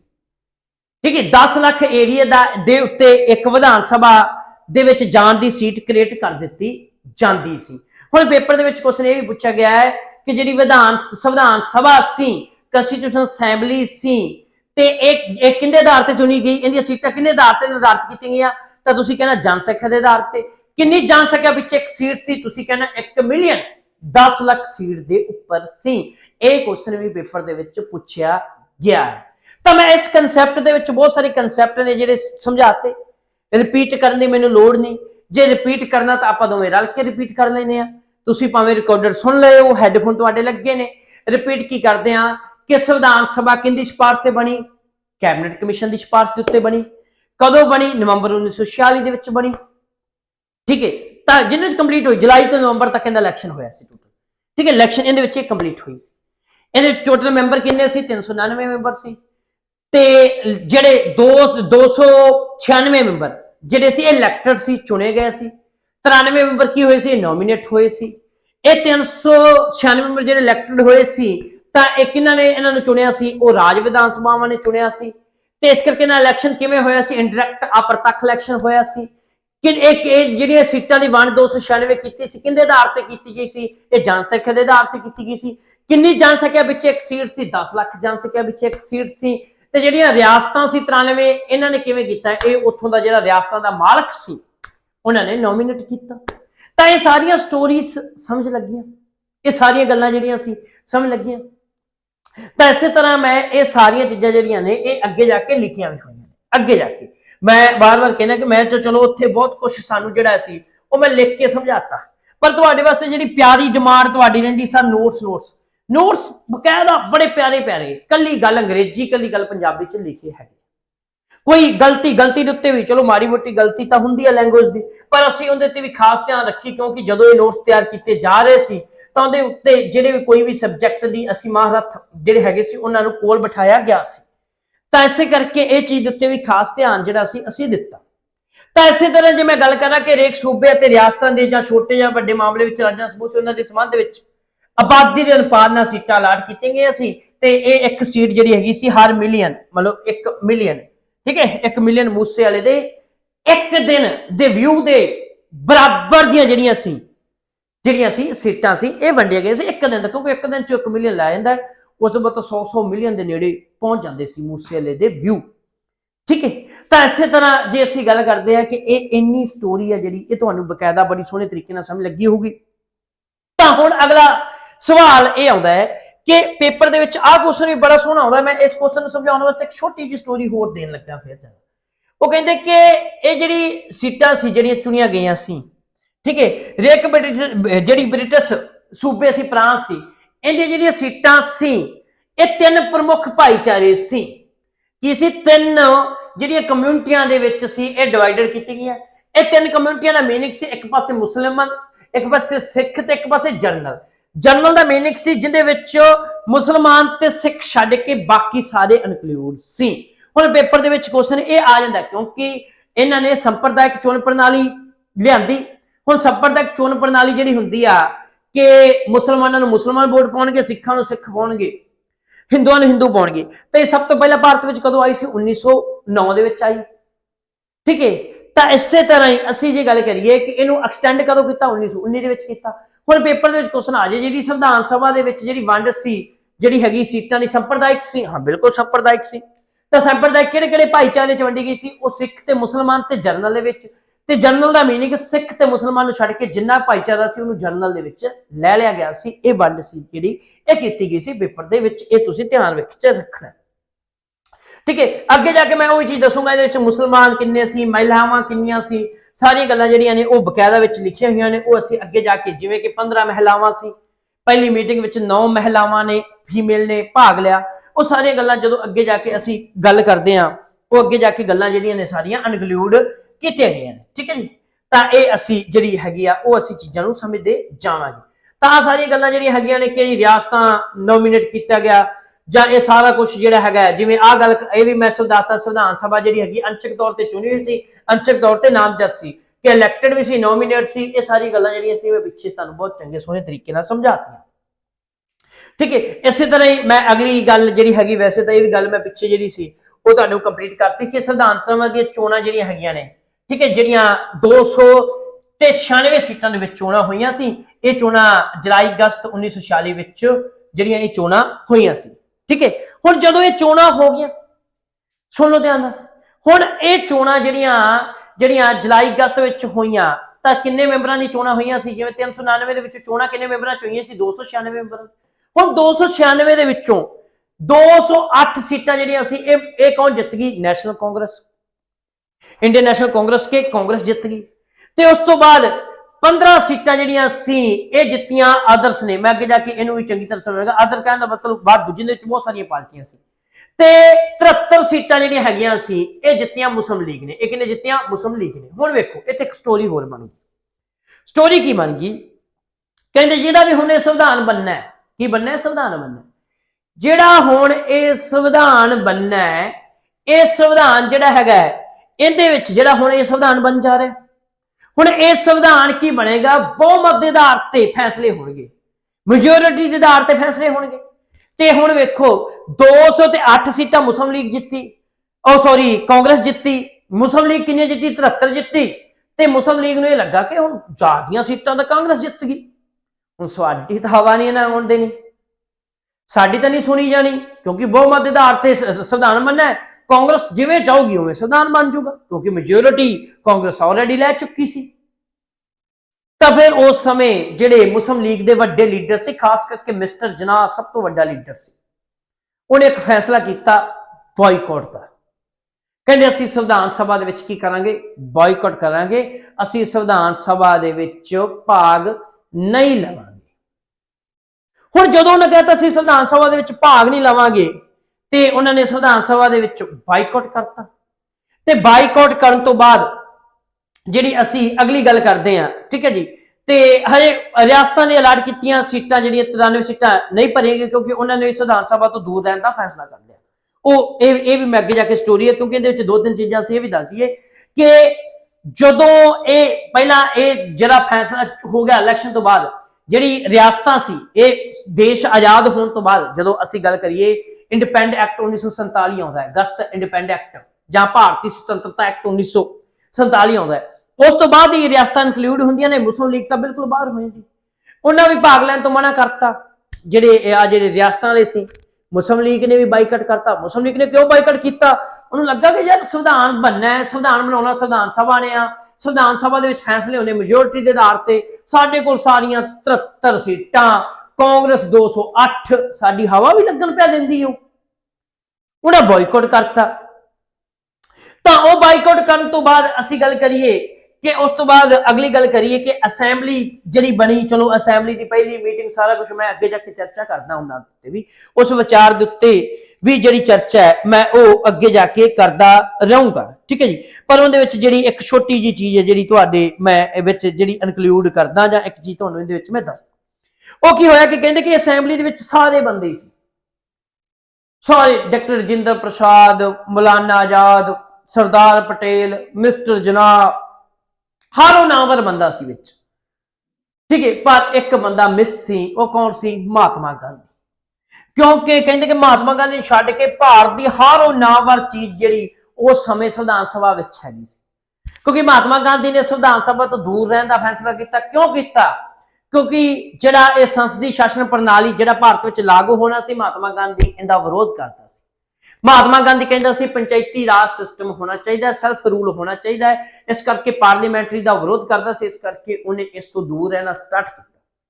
ਚਲੋ ਦੂਰ ਵੀ ਰਿਹਾ, ਪਰ ਅਸੀਂ ਇੱਕ ਚੀਜ਼ ਵੇਨੇ 30 ਜਨਵਰੀ 1948 ਨੂੰ ਸ਼ਾਮੀ 7 ਵਜੇ ਨਥੂਰਾਮ ਗੋਡਸੇ ਦੁਆਰਾ ਗੋਲੀ ਮਾਰ ਕੇ ਮਹਾਤਮਾ ਗਾਂਧੀ ਦੀ ਹੱਤਿਆ ਕਰ ਦਿੱਤੀ ਜਾਂਦੀ ਹੈ। ਤਾਂ ਇਸ ਕਰਕੇ ਅਸੀਂ ਜ਼ਿੰਦਗੀ ਦੇ ਵਿੱਚ ਮਹਾਤਮਾ ਗਾਂਧੀ ਬਾਰੇ ਦੋ ਤਿੰਨ ਚੀਜ਼ਾਂ ਕਰਦੇ ਕਿ 1924 ਦੇ ਵਿੱਚ ਇੱਕ ਵਾਰ ਮਹਾਤਮਾ ਗਾਂਧੀ ਜੀ ਕਾਂਗਰਸ ਦਾ ਪ੍ਰਧਾਨ ਹੈ। ਤਾਂ 1919 ਤੋਂ ਲੈ ਕੇ 1948 ਤੱਕ ਭਾਵੇਂ ਭਾਰਤ ਦਾ ਇਤਿਹਾਸ ਮਹਾਤਮਾ ਗਾਂਧੀ ਵੱਲ ਉਲਟਿਆ ਰਿਹਾ, ਪਰ ਮਹਾਤਮਾ ਗਾਂਧੀ ਨੇ ਜ਼ਿੰਦਗੀ 'ਚ ਕਦੇ ਵੀ ਕੋਈ ਪੋਸਟ ਦੇ ਉੱਪਰ ਨਹੀਂ ਪਹੁੰਚਿਆ, ਨਾ ਕਦੇ ਉਹ ਦੇਸ਼ ਦਾ ਰਾਸ਼ਟਰਪਤੀ ਬਣਿਆ, ਨਾ ਪ੍ਰਧਾਨ ਮੰਤਰੀ ਬਣਿਆ। ਰਾਸ਼ਟਰਪਿਤਾ ਦਾ ਉਹਨੂੰ ਖਿਤਾਬ ਕਿਹਨੇ ਦਿੱਤਾ ਸੀ, ਉਹ ਕਮੈਂਟ ਬਾਕਸ ਦੇ ਵਿੱਚ ਲਿਖ ਦਿਓ। ਜੇ ਤੁਹਾਨੂੰ ਨਹੀਂ ਪਤਾ, YouTube ਤੇ ਮਹਾਤਮਾ ਗਾਂਧੀ ਵੀ ਪੜਾਇਆ ਹੋਇਆ, ਉੱਥੇ ਜਾ ਕੇ ਪਤਾ ਕਰ ਲਓ, ਠੀਕ ਹੈ। ਤਾਂ ਇਸ ਤੋਂ ਬਾਅਦ ਅਸੀਂ ਅੱਗੇ ਗੱਲ ਕਰਦੇ ਹਾਂ, ਠੀਕ ਹੈ ਜੀ। ਚਲੋ ਆਹ ਸਾਰੀਆਂ ਚੀਜ਼ਾਂ ਜਿਹੜੀਆਂ ਮੈਂ ਤੁਹਾਨੂੰ ਜਿਹੜੀਆਂ ਸੀ ਇਹ ਬੜੀ ਡਿਟੇਲ ਦੇ ਵਿੱਚ ਜਿਹੜੀਆਂ ਸੀ ਉਹ ਮੈਂ ਸਮਝਾ ਚੁੱਕਿਆ ਸੀ। ਤਾਂ ਇਸ ਕਰਕੇ ਆ ਚੀਜ਼ ਤਾਂ ਪੀਪੀਟੀ ਦੇ ਵਿੱਚ ਬਾਅਦ 'ਚ ਤੁਸੀਂ ਪੜ੍ਹ ਲੈਣੀ ਆ, ਮੈਂ ਪਿੱਛੇ ਸਾਨੂੰ ਸਮਝਾਇਆ ਸੀ। ਹੁਣ ਅਸੀਂ ਆਨੇ ਆ ਇਹਨਾਂ ਨੇ ਕੰਮਕਾਜ ਸੰਵਿਧਾਨ ਸਭਾ ਨੇ ਕਿਵੇਂ ਕੀਤਾ, ਸੰਵਿਧਾਨ ਸਭਾ ਬਣ ਗਈ, ਕਿਵੇਂ ਚੁਣੀ ਗਈ, ਮੈਂ ਸਾਰੀ ਸਟੋਰੀ ਹੈ ਜਿਹੜੀ ਹੁਣ ਤੱਕ ਤੁਹਾਨੂੰ ਦੱਸੀ। ਮੈਂ ਬੜੀ ਪਿਆਰੀ ਪਿਆਰੀ ਸਟੋਰੀ ਹੈ ਜਿਹੜੀ ਸਾਰੀ ਤੁਹਾਨੂੰ ਦੱਸੀ। ਸਭ ਤੋਂ ਪਹਿਲਾਂ ਤਾਂ ਮੈਂ ਤੁਹਾਨੂੰ ਜਿਹੜੀ ਸਟੋਰੀ ਦੱਸੀ ਸੀ ਉਹ ਸਟੋਰੀ ਦੱਸੀ ਕਿ ਸੰਵਿਧਾਨ ਸਭਾ ਕੰਸਟੀਟਿਊਸ਼ਨ ਅਸੈਂਬਲੀ ਬਣਾਉਣ ਦੀ ਡਿਮਾਂਡ ਕਿਵੇਂ ਰੱਖੀ ਗਈ, ਫਿਰ ਇਹ ਬਣੀ ਕਿਵੇਂ, ਬਣ ਤੋਂ ਬਾਅਦ ਇਹਨੇ ਫਿਰ ਵਰਕ ਕਿਵੇਂ ਸਟਾਰਟ ਕੀਤਾ। ਹੁਣ ਅਸੀਂ ਇਸ ਚੈਪਟਰ ਦੇ ਵਿੱਚ ਪਹੁੰਚਾਂਗੇ, ਫਿਰ ਲਾਸਟ ਵਿੱਚ ਸੰਵਿਧਾਨ ਕਿਵੇਂ ਬਣ ਕੇ ਆਇਆ ਆਪਾਂ ਉੱਥੇ ਵੀ ਪਹੁੰਚਾਂਗੇ। ਅੱਜ ਤੁਹਾਡੇ ਉਹ ਸਾਰੇ ਸਵਾਲ ਮੈਂ ਦੂਰ ਕਰੂੰਗਾ ਕਿ ਜਿਵੇਂ ਮੈਂ ਤੁਹਾਨੂੰ ਇੱਕ ਗੱਲ ਕਰਦਾ ਕਿ ਜਦੋਂ ਅਸੀਂ ਸਕੂਲਾਂ ਦੇ ਵਿੱਚ ਪੜ੍ਹਦੇ ਸੀ ਤੇ ਉਸ ਸਮੇਂ ਮਾਸਟਰ ਜੀ ਇੱਕੋ ਗੱਲ ਕਹਿੰਦੇ ਸੀ, ਸਾਡਾ ਸੰਵਿਧਾਨ ਡਾਕਟਰ ਅੰਬੇਦਕਰ ਨੇ ਬਣਾਇਆ। ਅੱਜ ਤੁਹਾਨੂੰ ਪਤਾ ਲੱਗ ਜੂਗਾ ਕਿ ਡਾਕਟਰ ਅੰਬੇਦਕਰ ਨੇ ਕਿੰਨਾ ਕੁ ਬਣਾਇਆ। ਹਾਂ, ਡਾਕਟਰ ਭੀਮ ਰਾਓ ਅੰਬੇਦਕਰ ਭਾਰਤ ਦੀ ਮਹਾਨ ਸ਼ਖਸੀਅਤ ਸੀ, ਬਹੁਤ ਵੱਡੀ ਸ਼ਖਸੀਅਤ ਸੀ ਤੇ ਸੰਵਿਧਾਨ ਬਣਾਉਣ ਦੇ ਵਿੱਚ ਉਹਦਾ ਬਹੁਤ ਵੱਡਾ ਯੋਗਦਾਨ ਸੀ। ਪਰ ਸੰਵਿਧਾਨ ਨਿਰਮਾਤਾ ਕਹਿ ਸਕਦੇ, ਪਰ ਸੰਵਿਧਾਨ ਉਹਨੇ ਨਹੀਂ ਬਣਾਇਆ ਸੀ। ਉਹ ਐਵੇਂ ਮੈਂ ਹੁਣ ਨਾਮ ਨਹੀਂ ਲੈ ਸਕਦਾ, ਪਰ ਮੈਂ ਇੰਨੀ ਕੁ ਗੱਲ ਕਰ ਸਕਦਾ ਕਿ ਮੇਰੇ ਕਾਲਜ ਟਾਈਮ ਦੀ ਗੱਲ ਹੈ, ਕਿਉਂਕਿ ਮੇਰੇ ਕਾਲਜ ਤਿੰਨ ਤਰ੍ਹਾਂ ਦੇ ਰਹੇ, ਗ੍ਰੈਜੂਏਸ਼ਨ, ਮੇਰੀ ਮਾਸਟਰ ਦਾ ਕਾਲਜ ਜਾਂ ਯੂਨੀਵਰਸਿਟੀ ਤੇ ਮੇਰੀ ਬੀਐਡ ਦਾ ਕਾਲਜ। ਇਹਨਾਂ ਵਿੱਚੋਂ ਕਿਸੇ ਇੱਕ ਦੇ ਵਿੱਚ एक बार मैनू किसी टीचर ने सवाल पूछा, कहते कि संविधान किन्ने लिखिया? मैं अगों कहा कि प्रेम बिहारी ने लिखिया। वो अगों महिला टीचर सी, वो मेरे ते भड़क उठी कि तुहानू इन्ना ही नहीं पता संविधान किन्ने लिखिया? संविधान तो अंबेडकर ने लिखिया है। मैं मैडम जी मैनू तो पता है, मैनू ऐ लग रहा कि तुहाडी जिहड़ी नॉलेज दे विच कुछ मतलब असंतुष्टि है, नॉलेज दे विच थोड़ी जी सैटिंग नहीं मैनू आ रही। तो इस करके इस तरीके दी घटनावां भी स्कूलों के कालजां विच वापरदियां ने, मेरे नाल भी वापरियां। गल जिहड़े ज़्यादा मैच्योर बच्चे ने समझ गए होने। हुण ये मेरे किहड़े कालज दी सी, ये गल मैं कर नहीं सकदा ओपनली, क्योंकि हुण मैनू ओपनली सुनणगे। जे तां बीएड दी हुई तां बीएड वाले टीचर मेरे ते भड़क उठणगे, जे कॉलेज दी हुई ग्रैजुएशन दी कॉलेज वाले भड़क उठणगे, यूनीवर्सिटी दी हुई यूनीवर्सिटी वाले भड़क उठणगे। इस करके मैं क्लोज रखिया, पर मेरे नाल एक घटना वापरी, इवें तुहाडे नाल भी वापरी होनी है। तो इस करके असीं कल्ली कल्ली चीज़ पढ़ांगे कि संविधान किन्ने लिखिया, किन्ने बनाया, ये सारी चीज़ां जिहड़ियां ने वो असीं चर्चा करते जावांगे। तो इस तरह ही जो संविधान सभा बन गई, संविधान सभा की पहली मीटिंग जी हैगी सी, 9 दसंबर 1946 के हुई। हुण पहली मीटिंग जी सी 9 दसंबर 1947 को संविधान सभा की हुई। तो इस मीटिंग के विच असीं गल करते हैं, मुस्लिम लीग ने बाईकट किया, मैं तुहानूं पहले कहा, तो उन्हें वक्रे पाकिस्तान राज का जिहड़ा सी वो जोर देना स्टार्ट कर दिता। तो इस तो बाद जे असीं अगली गल करिए, जदों इहदे विच जदों की होया कि जिहड़ी अपनी मुस्लिम लीग सी उन्हें बाईकट करन तो बाद संविधान सभा की पहली मीटिंग जिहड़ी 9 दसंबर की होया 9 दसंबर 1946 दे विच होई। ते इहदे विच टोटल मैंबरां ने भाग लिया, वो लिया 211। वो मैं लास्ट में समझाऊंगा, जो मुस्लिम लीग बाहर होगी, जिहड़े रियासतां सी बाहर हो गई, लास्ट में 299 मैंबर इहदे रह गए सी, 399 घट गए, मैं लास्ट में भी समझाऊंगा जाके। वो नाल दी नाल तुसीं समझ जो 211 पहली मीटिंग भाग लिया। ते पहली मीटिंग जदों जिहड़ी 9 दसंबर 1946 दे विच होई ते जिहदे विच 211 मैंबरां ने भाग लिया, ते इहदी प्रधानगी किहने कीती? इहदी प्रधानगी डॉक्टर सच्चिदानंद सिन्हा ने कीती। ते डॉक्टर सच्चिदानंद सिन्हा की सी, किहड़ा सी टैंपरेरी प्रेजिडेंट सी। किहदा टैंपरेरी प्रेजिडेंट सी? कॉन्स्टिट्यूशन असैंबली दा जिहड़ा प्रेजिडेंट सी वो किहड़ा सी? टैंपरेरी प्रेजिडेंट सी। और टैंपरेरी प्रेजिडेंट बनाया, क्यों बनाया गया? क्योंकि ये उस समय 211 विचों सब तो वड्डी उम्र दा सी, बुढ़ा सी, मुक्कदी जी गल, सब तो वड्डी उम्र दा सी। ते ये जिहड़ा मैथड आ ये कित्थे वरतिया जांदा सी? फ्रांस दे विच वरतिया जांदा सी। फ्रांस में जदों भी असैंबली लगदी सी, जिहड़ा सब तो वड्डी उम्र दा व्यक्ति सी उहनूं की कर दित्ता जांदा सी? प्रधान बना दित्ता जांदा सी। इसे तरह ही भारत विच भी डॉक्टर सच्चिदानंद नूं सब तो वड्डी उम्र करके टैंपरेरी प्रेजिडेंट, टैंपरेरी दा मीनिंग अस्थाई प्रधान है जिहड़ा वो चुन दिता जाता। इन्नी गल जिहड़ी समझ लग गई। तो इस तरह ही की होया कि जदों अगली मीटिंग या अगली बैठक होनी सी वो 10 दसंबर नूं होनी सी, पर 10 दसंबर नूं एक घटना वापरदी है, सच्चिदानंद सिन्हा की मौत हो जाती। हुण इहदी मौत होने करके अगली रिजेक्ट हो जाती। तो इस करके रिजेक्ट होने तो बाद जिहड़ी अगला असी गल करते कि जिहड़ी अगली असैंबली बिठाई जाती है, तो अगली असैंबली जिहड़ी हैगी आ बच्चों वो बैठदी आ 11 दसंबर 1946 दे विच। तां असीं गल करिए फिर उस तो बाद असैंबली की अगली मीटिंग जिहड़ी हुंदी है वो कदों हुंदी है? ठीक है, 11 दसंबर 1946 दे विच। हुण 11 दसंबर 1946 दे विच डॉक्टर राजेंद्र प्रसाद नूं की कर लिया जाता है? इहनूं कॉन्स्टिट्यूशन असैंबली का प्रधान चुन दिता जाता है। वेखो किड्डी खूबसूरत गल है। ते यह प्रधान किहड़ा चुनिया जाता है? परमानेंट प्रधान चुनिया जाता है। हुण दो क्वेश्चन फिर निकल के आ गए। हुण पहला सवाल निकलिया कि कॉन्स्टिट्यूशन असैंबली का टैंपरेरी पहला प्रधान कौन सी? डॉक्टर सच्चिदानंद सिन्हा। कदों चुनिया गया? 9 दसंबर 1946 दे विच। ते कॉन्स्टिट्यूशन असैंबली का परमानेंट प्रधान कदों चुनिया गया? वो 11 दसंबर 1946 दे विच। ते वो किहनूं चुनिया गया? वो चुनिया गया डॉक्टर सच्चिदानंद सॉरी डॉक्टर राजेंद्र प्रसाद। हुण हुण नायब तहसीलदार का पेपर होया, दोबारा फिर होने जा रहा है। हुण पोस्टां भी 100 तो प्लस ने। ते उहदे विच पेपर दे विच क्वेश्चन पूछा गया सी कि पेपर दे विच क्वेश्चन पूछा गया सी बच्चों कि 10 दसंबर नूं डॉक्टर राजेंद्र प्रसाद दा जिहड़ा हैगा सी उहनूं कॉन्स्टिट्यूशन असैंबली दा प्रधान चुनिया गया। थल्ले उन्हां लिखता कि सही है या गलत आ। होर भी सी चीज़ां विचों उन्हां नाल इह पुछिआ जिहड़ा टोटल किन्ने सैशन होए सी संविधान सभा दे? 12 सैशन होए सी। वैसे होए 11 सैशन सी। एक सैशन रीन्यू किया गया सी, जिहड़ा 24 जनवरी 1946 होया। वैसे 26 नवंबर 1949 विच 11 सैशन कंप्लीट हो चुके सी। 12वां सैशन जिहड़ा 24 जनवरी 1946 ਨੂੰ फिर बुलाया गया सी, जिन्हों असीं री तरीके नाल जां पुनर सैशन भी असीं कहने आ। इसे करके सैशन टोटल होए 12। हुण जिहड़ा पहला सैशन होया सी, ये होया सी 9 दसंबर तो 23 दसंबर दे विचकार, ते ਇਹ नायब तहसीलदार ਦੇ पेपर ਦੇ ਵਿੱਚ क्वेश्चन पूछा गया सी। एक तो एक पूछा गया सी कि पहला सैशन कदों होया सी, 23 दसंबर तो सॉरी 9 दसंबर तो 23 दसंबर ਦੇ ਵਿਚਕਾਰ पहला सैशन ਚੱਲਿਆ ਸੀ। टोटल 12 सैशन सी। लास्ट सैशन 24 जनवरी 1950 ਨੂੰ ਹੋਇਆ ਸੀ।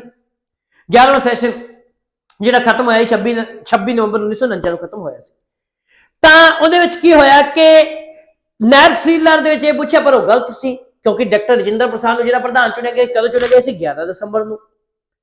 ਦੂਜੀ ਬੈਠਕ ਦੇ ਵਿੱਚ ਹੀ ਪਹਿਲੀ ਬੈਠਕ 9 ਨੂੰ ਹੋਈ ਸੀ, 10 ਨੂੰ ਹੋਈ ਨਹੀਂ ਸੀ, ਤੇ ਨਾਲ ਦੀ ਨਾਲ ਉਹਨਾਂ ਇਹਨੂੰ ਪਰਮਾਨੈਂਟ ਪ੍ਰਧਾਨ ਚੁਣਤਾ। ਔਰ 26 ਜਨਵਰੀ 1950 ਤੱਕ, ਜਦੋਂ ਤੱਕ ਇਹ ਦੇਸ਼ ਦਾ ਰਾਸ਼ਟਰਪਤੀ ਨਹੀਂ ਬਣਿਆ, ਉਹਨਾਂ ਸਮਾਂ ਤੱਕ ਇਹ ਪ੍ਰਧਾਨ ਹੀ ਰਿਹਾ। ਕਿੰਦਾ ਪ੍ਰਧਾਨ ਰਿਹਾ ਬੱਚੋ? ਕਨਸਟੀਟਿਊਸ਼ਨ ਅਸੈਂਬਲੀ ਦਾ ਜਿਹੜਾ ਸੀ ਇਹ ਪ੍ਰਧਾਨ ਰਿਹਾ। ਤਾਂ ਕਨਸਟੀਟਿਊਸ਼ਨ ਅਸੈਂਬਲੀ ਦਾ ਜਿਹੜਾ ਸੀ ਇਹ ਉਹਨਾਂ ਸਮਾਂ ਤੱਕ ਇਹ ਪ੍ਰਧਾਨ ਰਿਹਾ। ਨਾਲ ਦੇ ਨਾਲ ਇਹਨਾਂ ਨੇ ਹੋਰ ਵੀ ਇੱਕ ਕੰਮ ਕਰਤਾ। ਕਨਸਟੀਟਿਊਸ਼ਨ ਅਸੈਂਬਲੀ ਦੇ 2 उप प्रधान वाइस प्रेजिडेंट भी चुनते, वो भी परमानेंट। तो 2 ਜਿਹੜੇ वाइस प्रेजिडेंट चुने गए, एक तो हैगा सी एस.सी. मुखर्जी ते एक कृष्णाचार्य, वी.टी. कृष्णाचार्य। हुण वेखो ਇਹਦੇ ਵਿੱਚ 2-3 चीज़ लिखो। कृष्णाचार्य हुण पेपर ਦੇ ਵਿੱਚ क्वेश्चन आ जाए कि कन्स्टीट्यूशन असैंबली संविधान सभा ਦੇ उप प्रधान किन्ने सी? तुसीं कहना 2। ਕਿਹੜੇ-ਕਿਹੜੇ ਸੀ? ਤੇ ਇੱਕ ਦੀ ਅਸੀਂ ਗੱਲ ਕਰੀਏ ਕਿ ਇੱਕ ਤਾਂ ਹੈਗਾ ਸੀ एस.सी. मुखर्जी ਤੇ ਦੂਜਾ वी.टी. कृष्णाचार्य ਸੀ। ਇਹ 2 ਸੀ। ਇਹ 2 ਜਿਹੜੇ ਸੀ ਇਹ ਪ੍ਰਧਾਨ ਜਿਹੜੇ ਉਪ ਪ੍ਰਧਾਨ ਆ ਜਿਹੜੇ ਇਹ ਚੁਣੇ ਗਏ। ਤਾਂ ਇਸੇ ਤਰ੍ਹਾਂ ਇਹ ਜਿਹੜੀ ਅਸੀਂ ਵਰਕਿੰਗ ਦੀ ਅਸੀਂ ਗੱਲ ਕਰਦੇ ਆ। ਤੇ ਅਗਲਾ ਜਿਹੜਾ ਕੰਮ ਸੀ ਉਹ ਬੜਾ ਜ਼ਬਰਦਸਤ ਕੰਮ ਜਿਹੜਾ ਅਗਲਾ ਹੋਇਆ ਉਹ ਹੋਇਆ ਸੀ ਬੱਚਿਓ ਆਬਜੈਕਟਿਵ। ਠੀਕ ਹੈ, ਆਪਾਂ ਗੱਲ ਕਰੀ ਜਾਂ ਉਦੇਸ਼ ਪ੍ਰਸਤਾਵ। ਠੀਕ ਹੈ, ਉਦੇਸ਼ ਪ੍ਰਸਤਾਵ।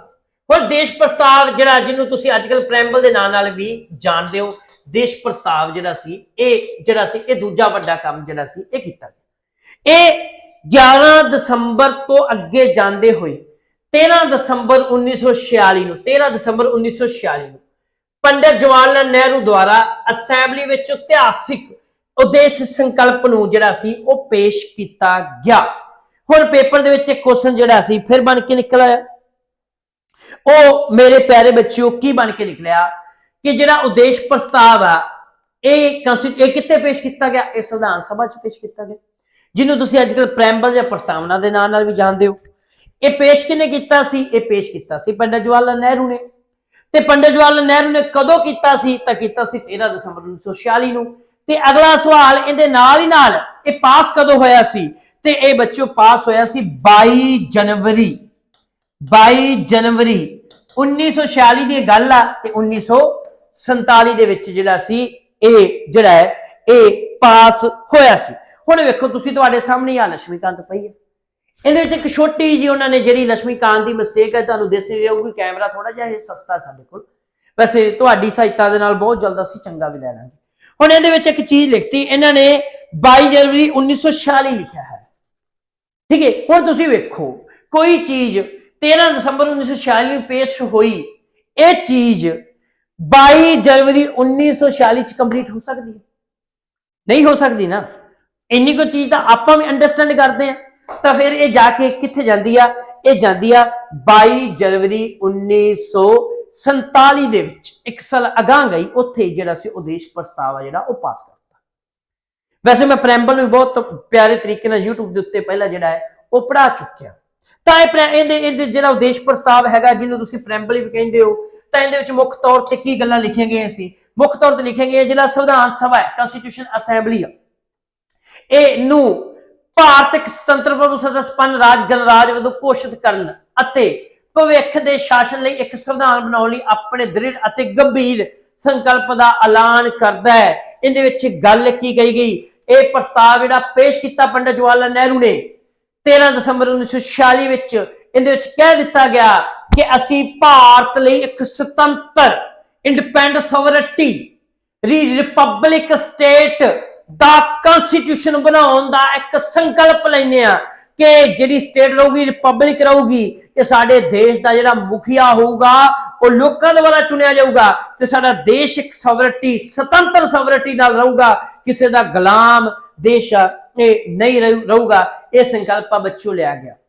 ठीक है जी। इस तरह ही अगली गल जी इस उद्देश प्रस्ताव के लिखी गई सी, वो लिखी गई सी कि ब्रिटिश भारत में शामिल सारे प्रदेश, भारतीय राज्यों में शामिल सारे प्रदेश, भारत तो बाहर के सारे प्रदेश जो कि इस शामिल होना चाहते हैं वो भारतीय संघ का हिस्सा होणगे। ये गल तुसीं समझ गए होगी। वो कहते कि जिन्ने भी ब्रिटिश भारत के राज ने या होर भी स्टेट जिहड़ियां, जो मैं अगे भारतीय स्वतंत्रता एक्ट बनाऊंगा उहदे दो तीन चीज़ां जिहड़ियां ने वो समझाऊंगा, जिहड़े भी भारत के राज में शामिल होणगे वो भारतीय संघ, भारतीय फेडरल स्ट्रक्चर, क्योंकि इंडिया एक फेडरल देश आ। फेडरल का मीनिंग जिथे राज्यों का एक संघ आ, यूनियन ऑफ स्टेट आ, तां उहदा एक हिस्सा होणगे। ये चीज़ां जिहड़ियां सी बच्चों ये प्रस्तावना दे विच जिहड़ियां सी ये प्रैम्बल दे विच लिखियां गईयां सी। तां इसे तरह ही हुण इन्ना कुछ जो काम होया उस तो बाद असी गल करते हैं कि एक एक्ट आता है जिहड़ा आ वेखो ये 1947 ईस्वी का भारतीय स्वतंत्रता एक्ट 1947। रात 12 बजे 15 अगस्त को बारिश पै रही सी ते आ साडे पंडित जवाहर लाल नेहरू जी जदों अंग्रेजों तो भारत लै रहे सी ते रात 12 बजे पैंदे मींह दे विच एक भाषण दिंदे आ। बड़ा तगड़ा भाषण सी। अज भी यूट्यूब के उत्ते जो भाषण आ वो पिया होना है। तो इस तरह बहुत तगड़ा भाषण है जो वो दिता जाता है।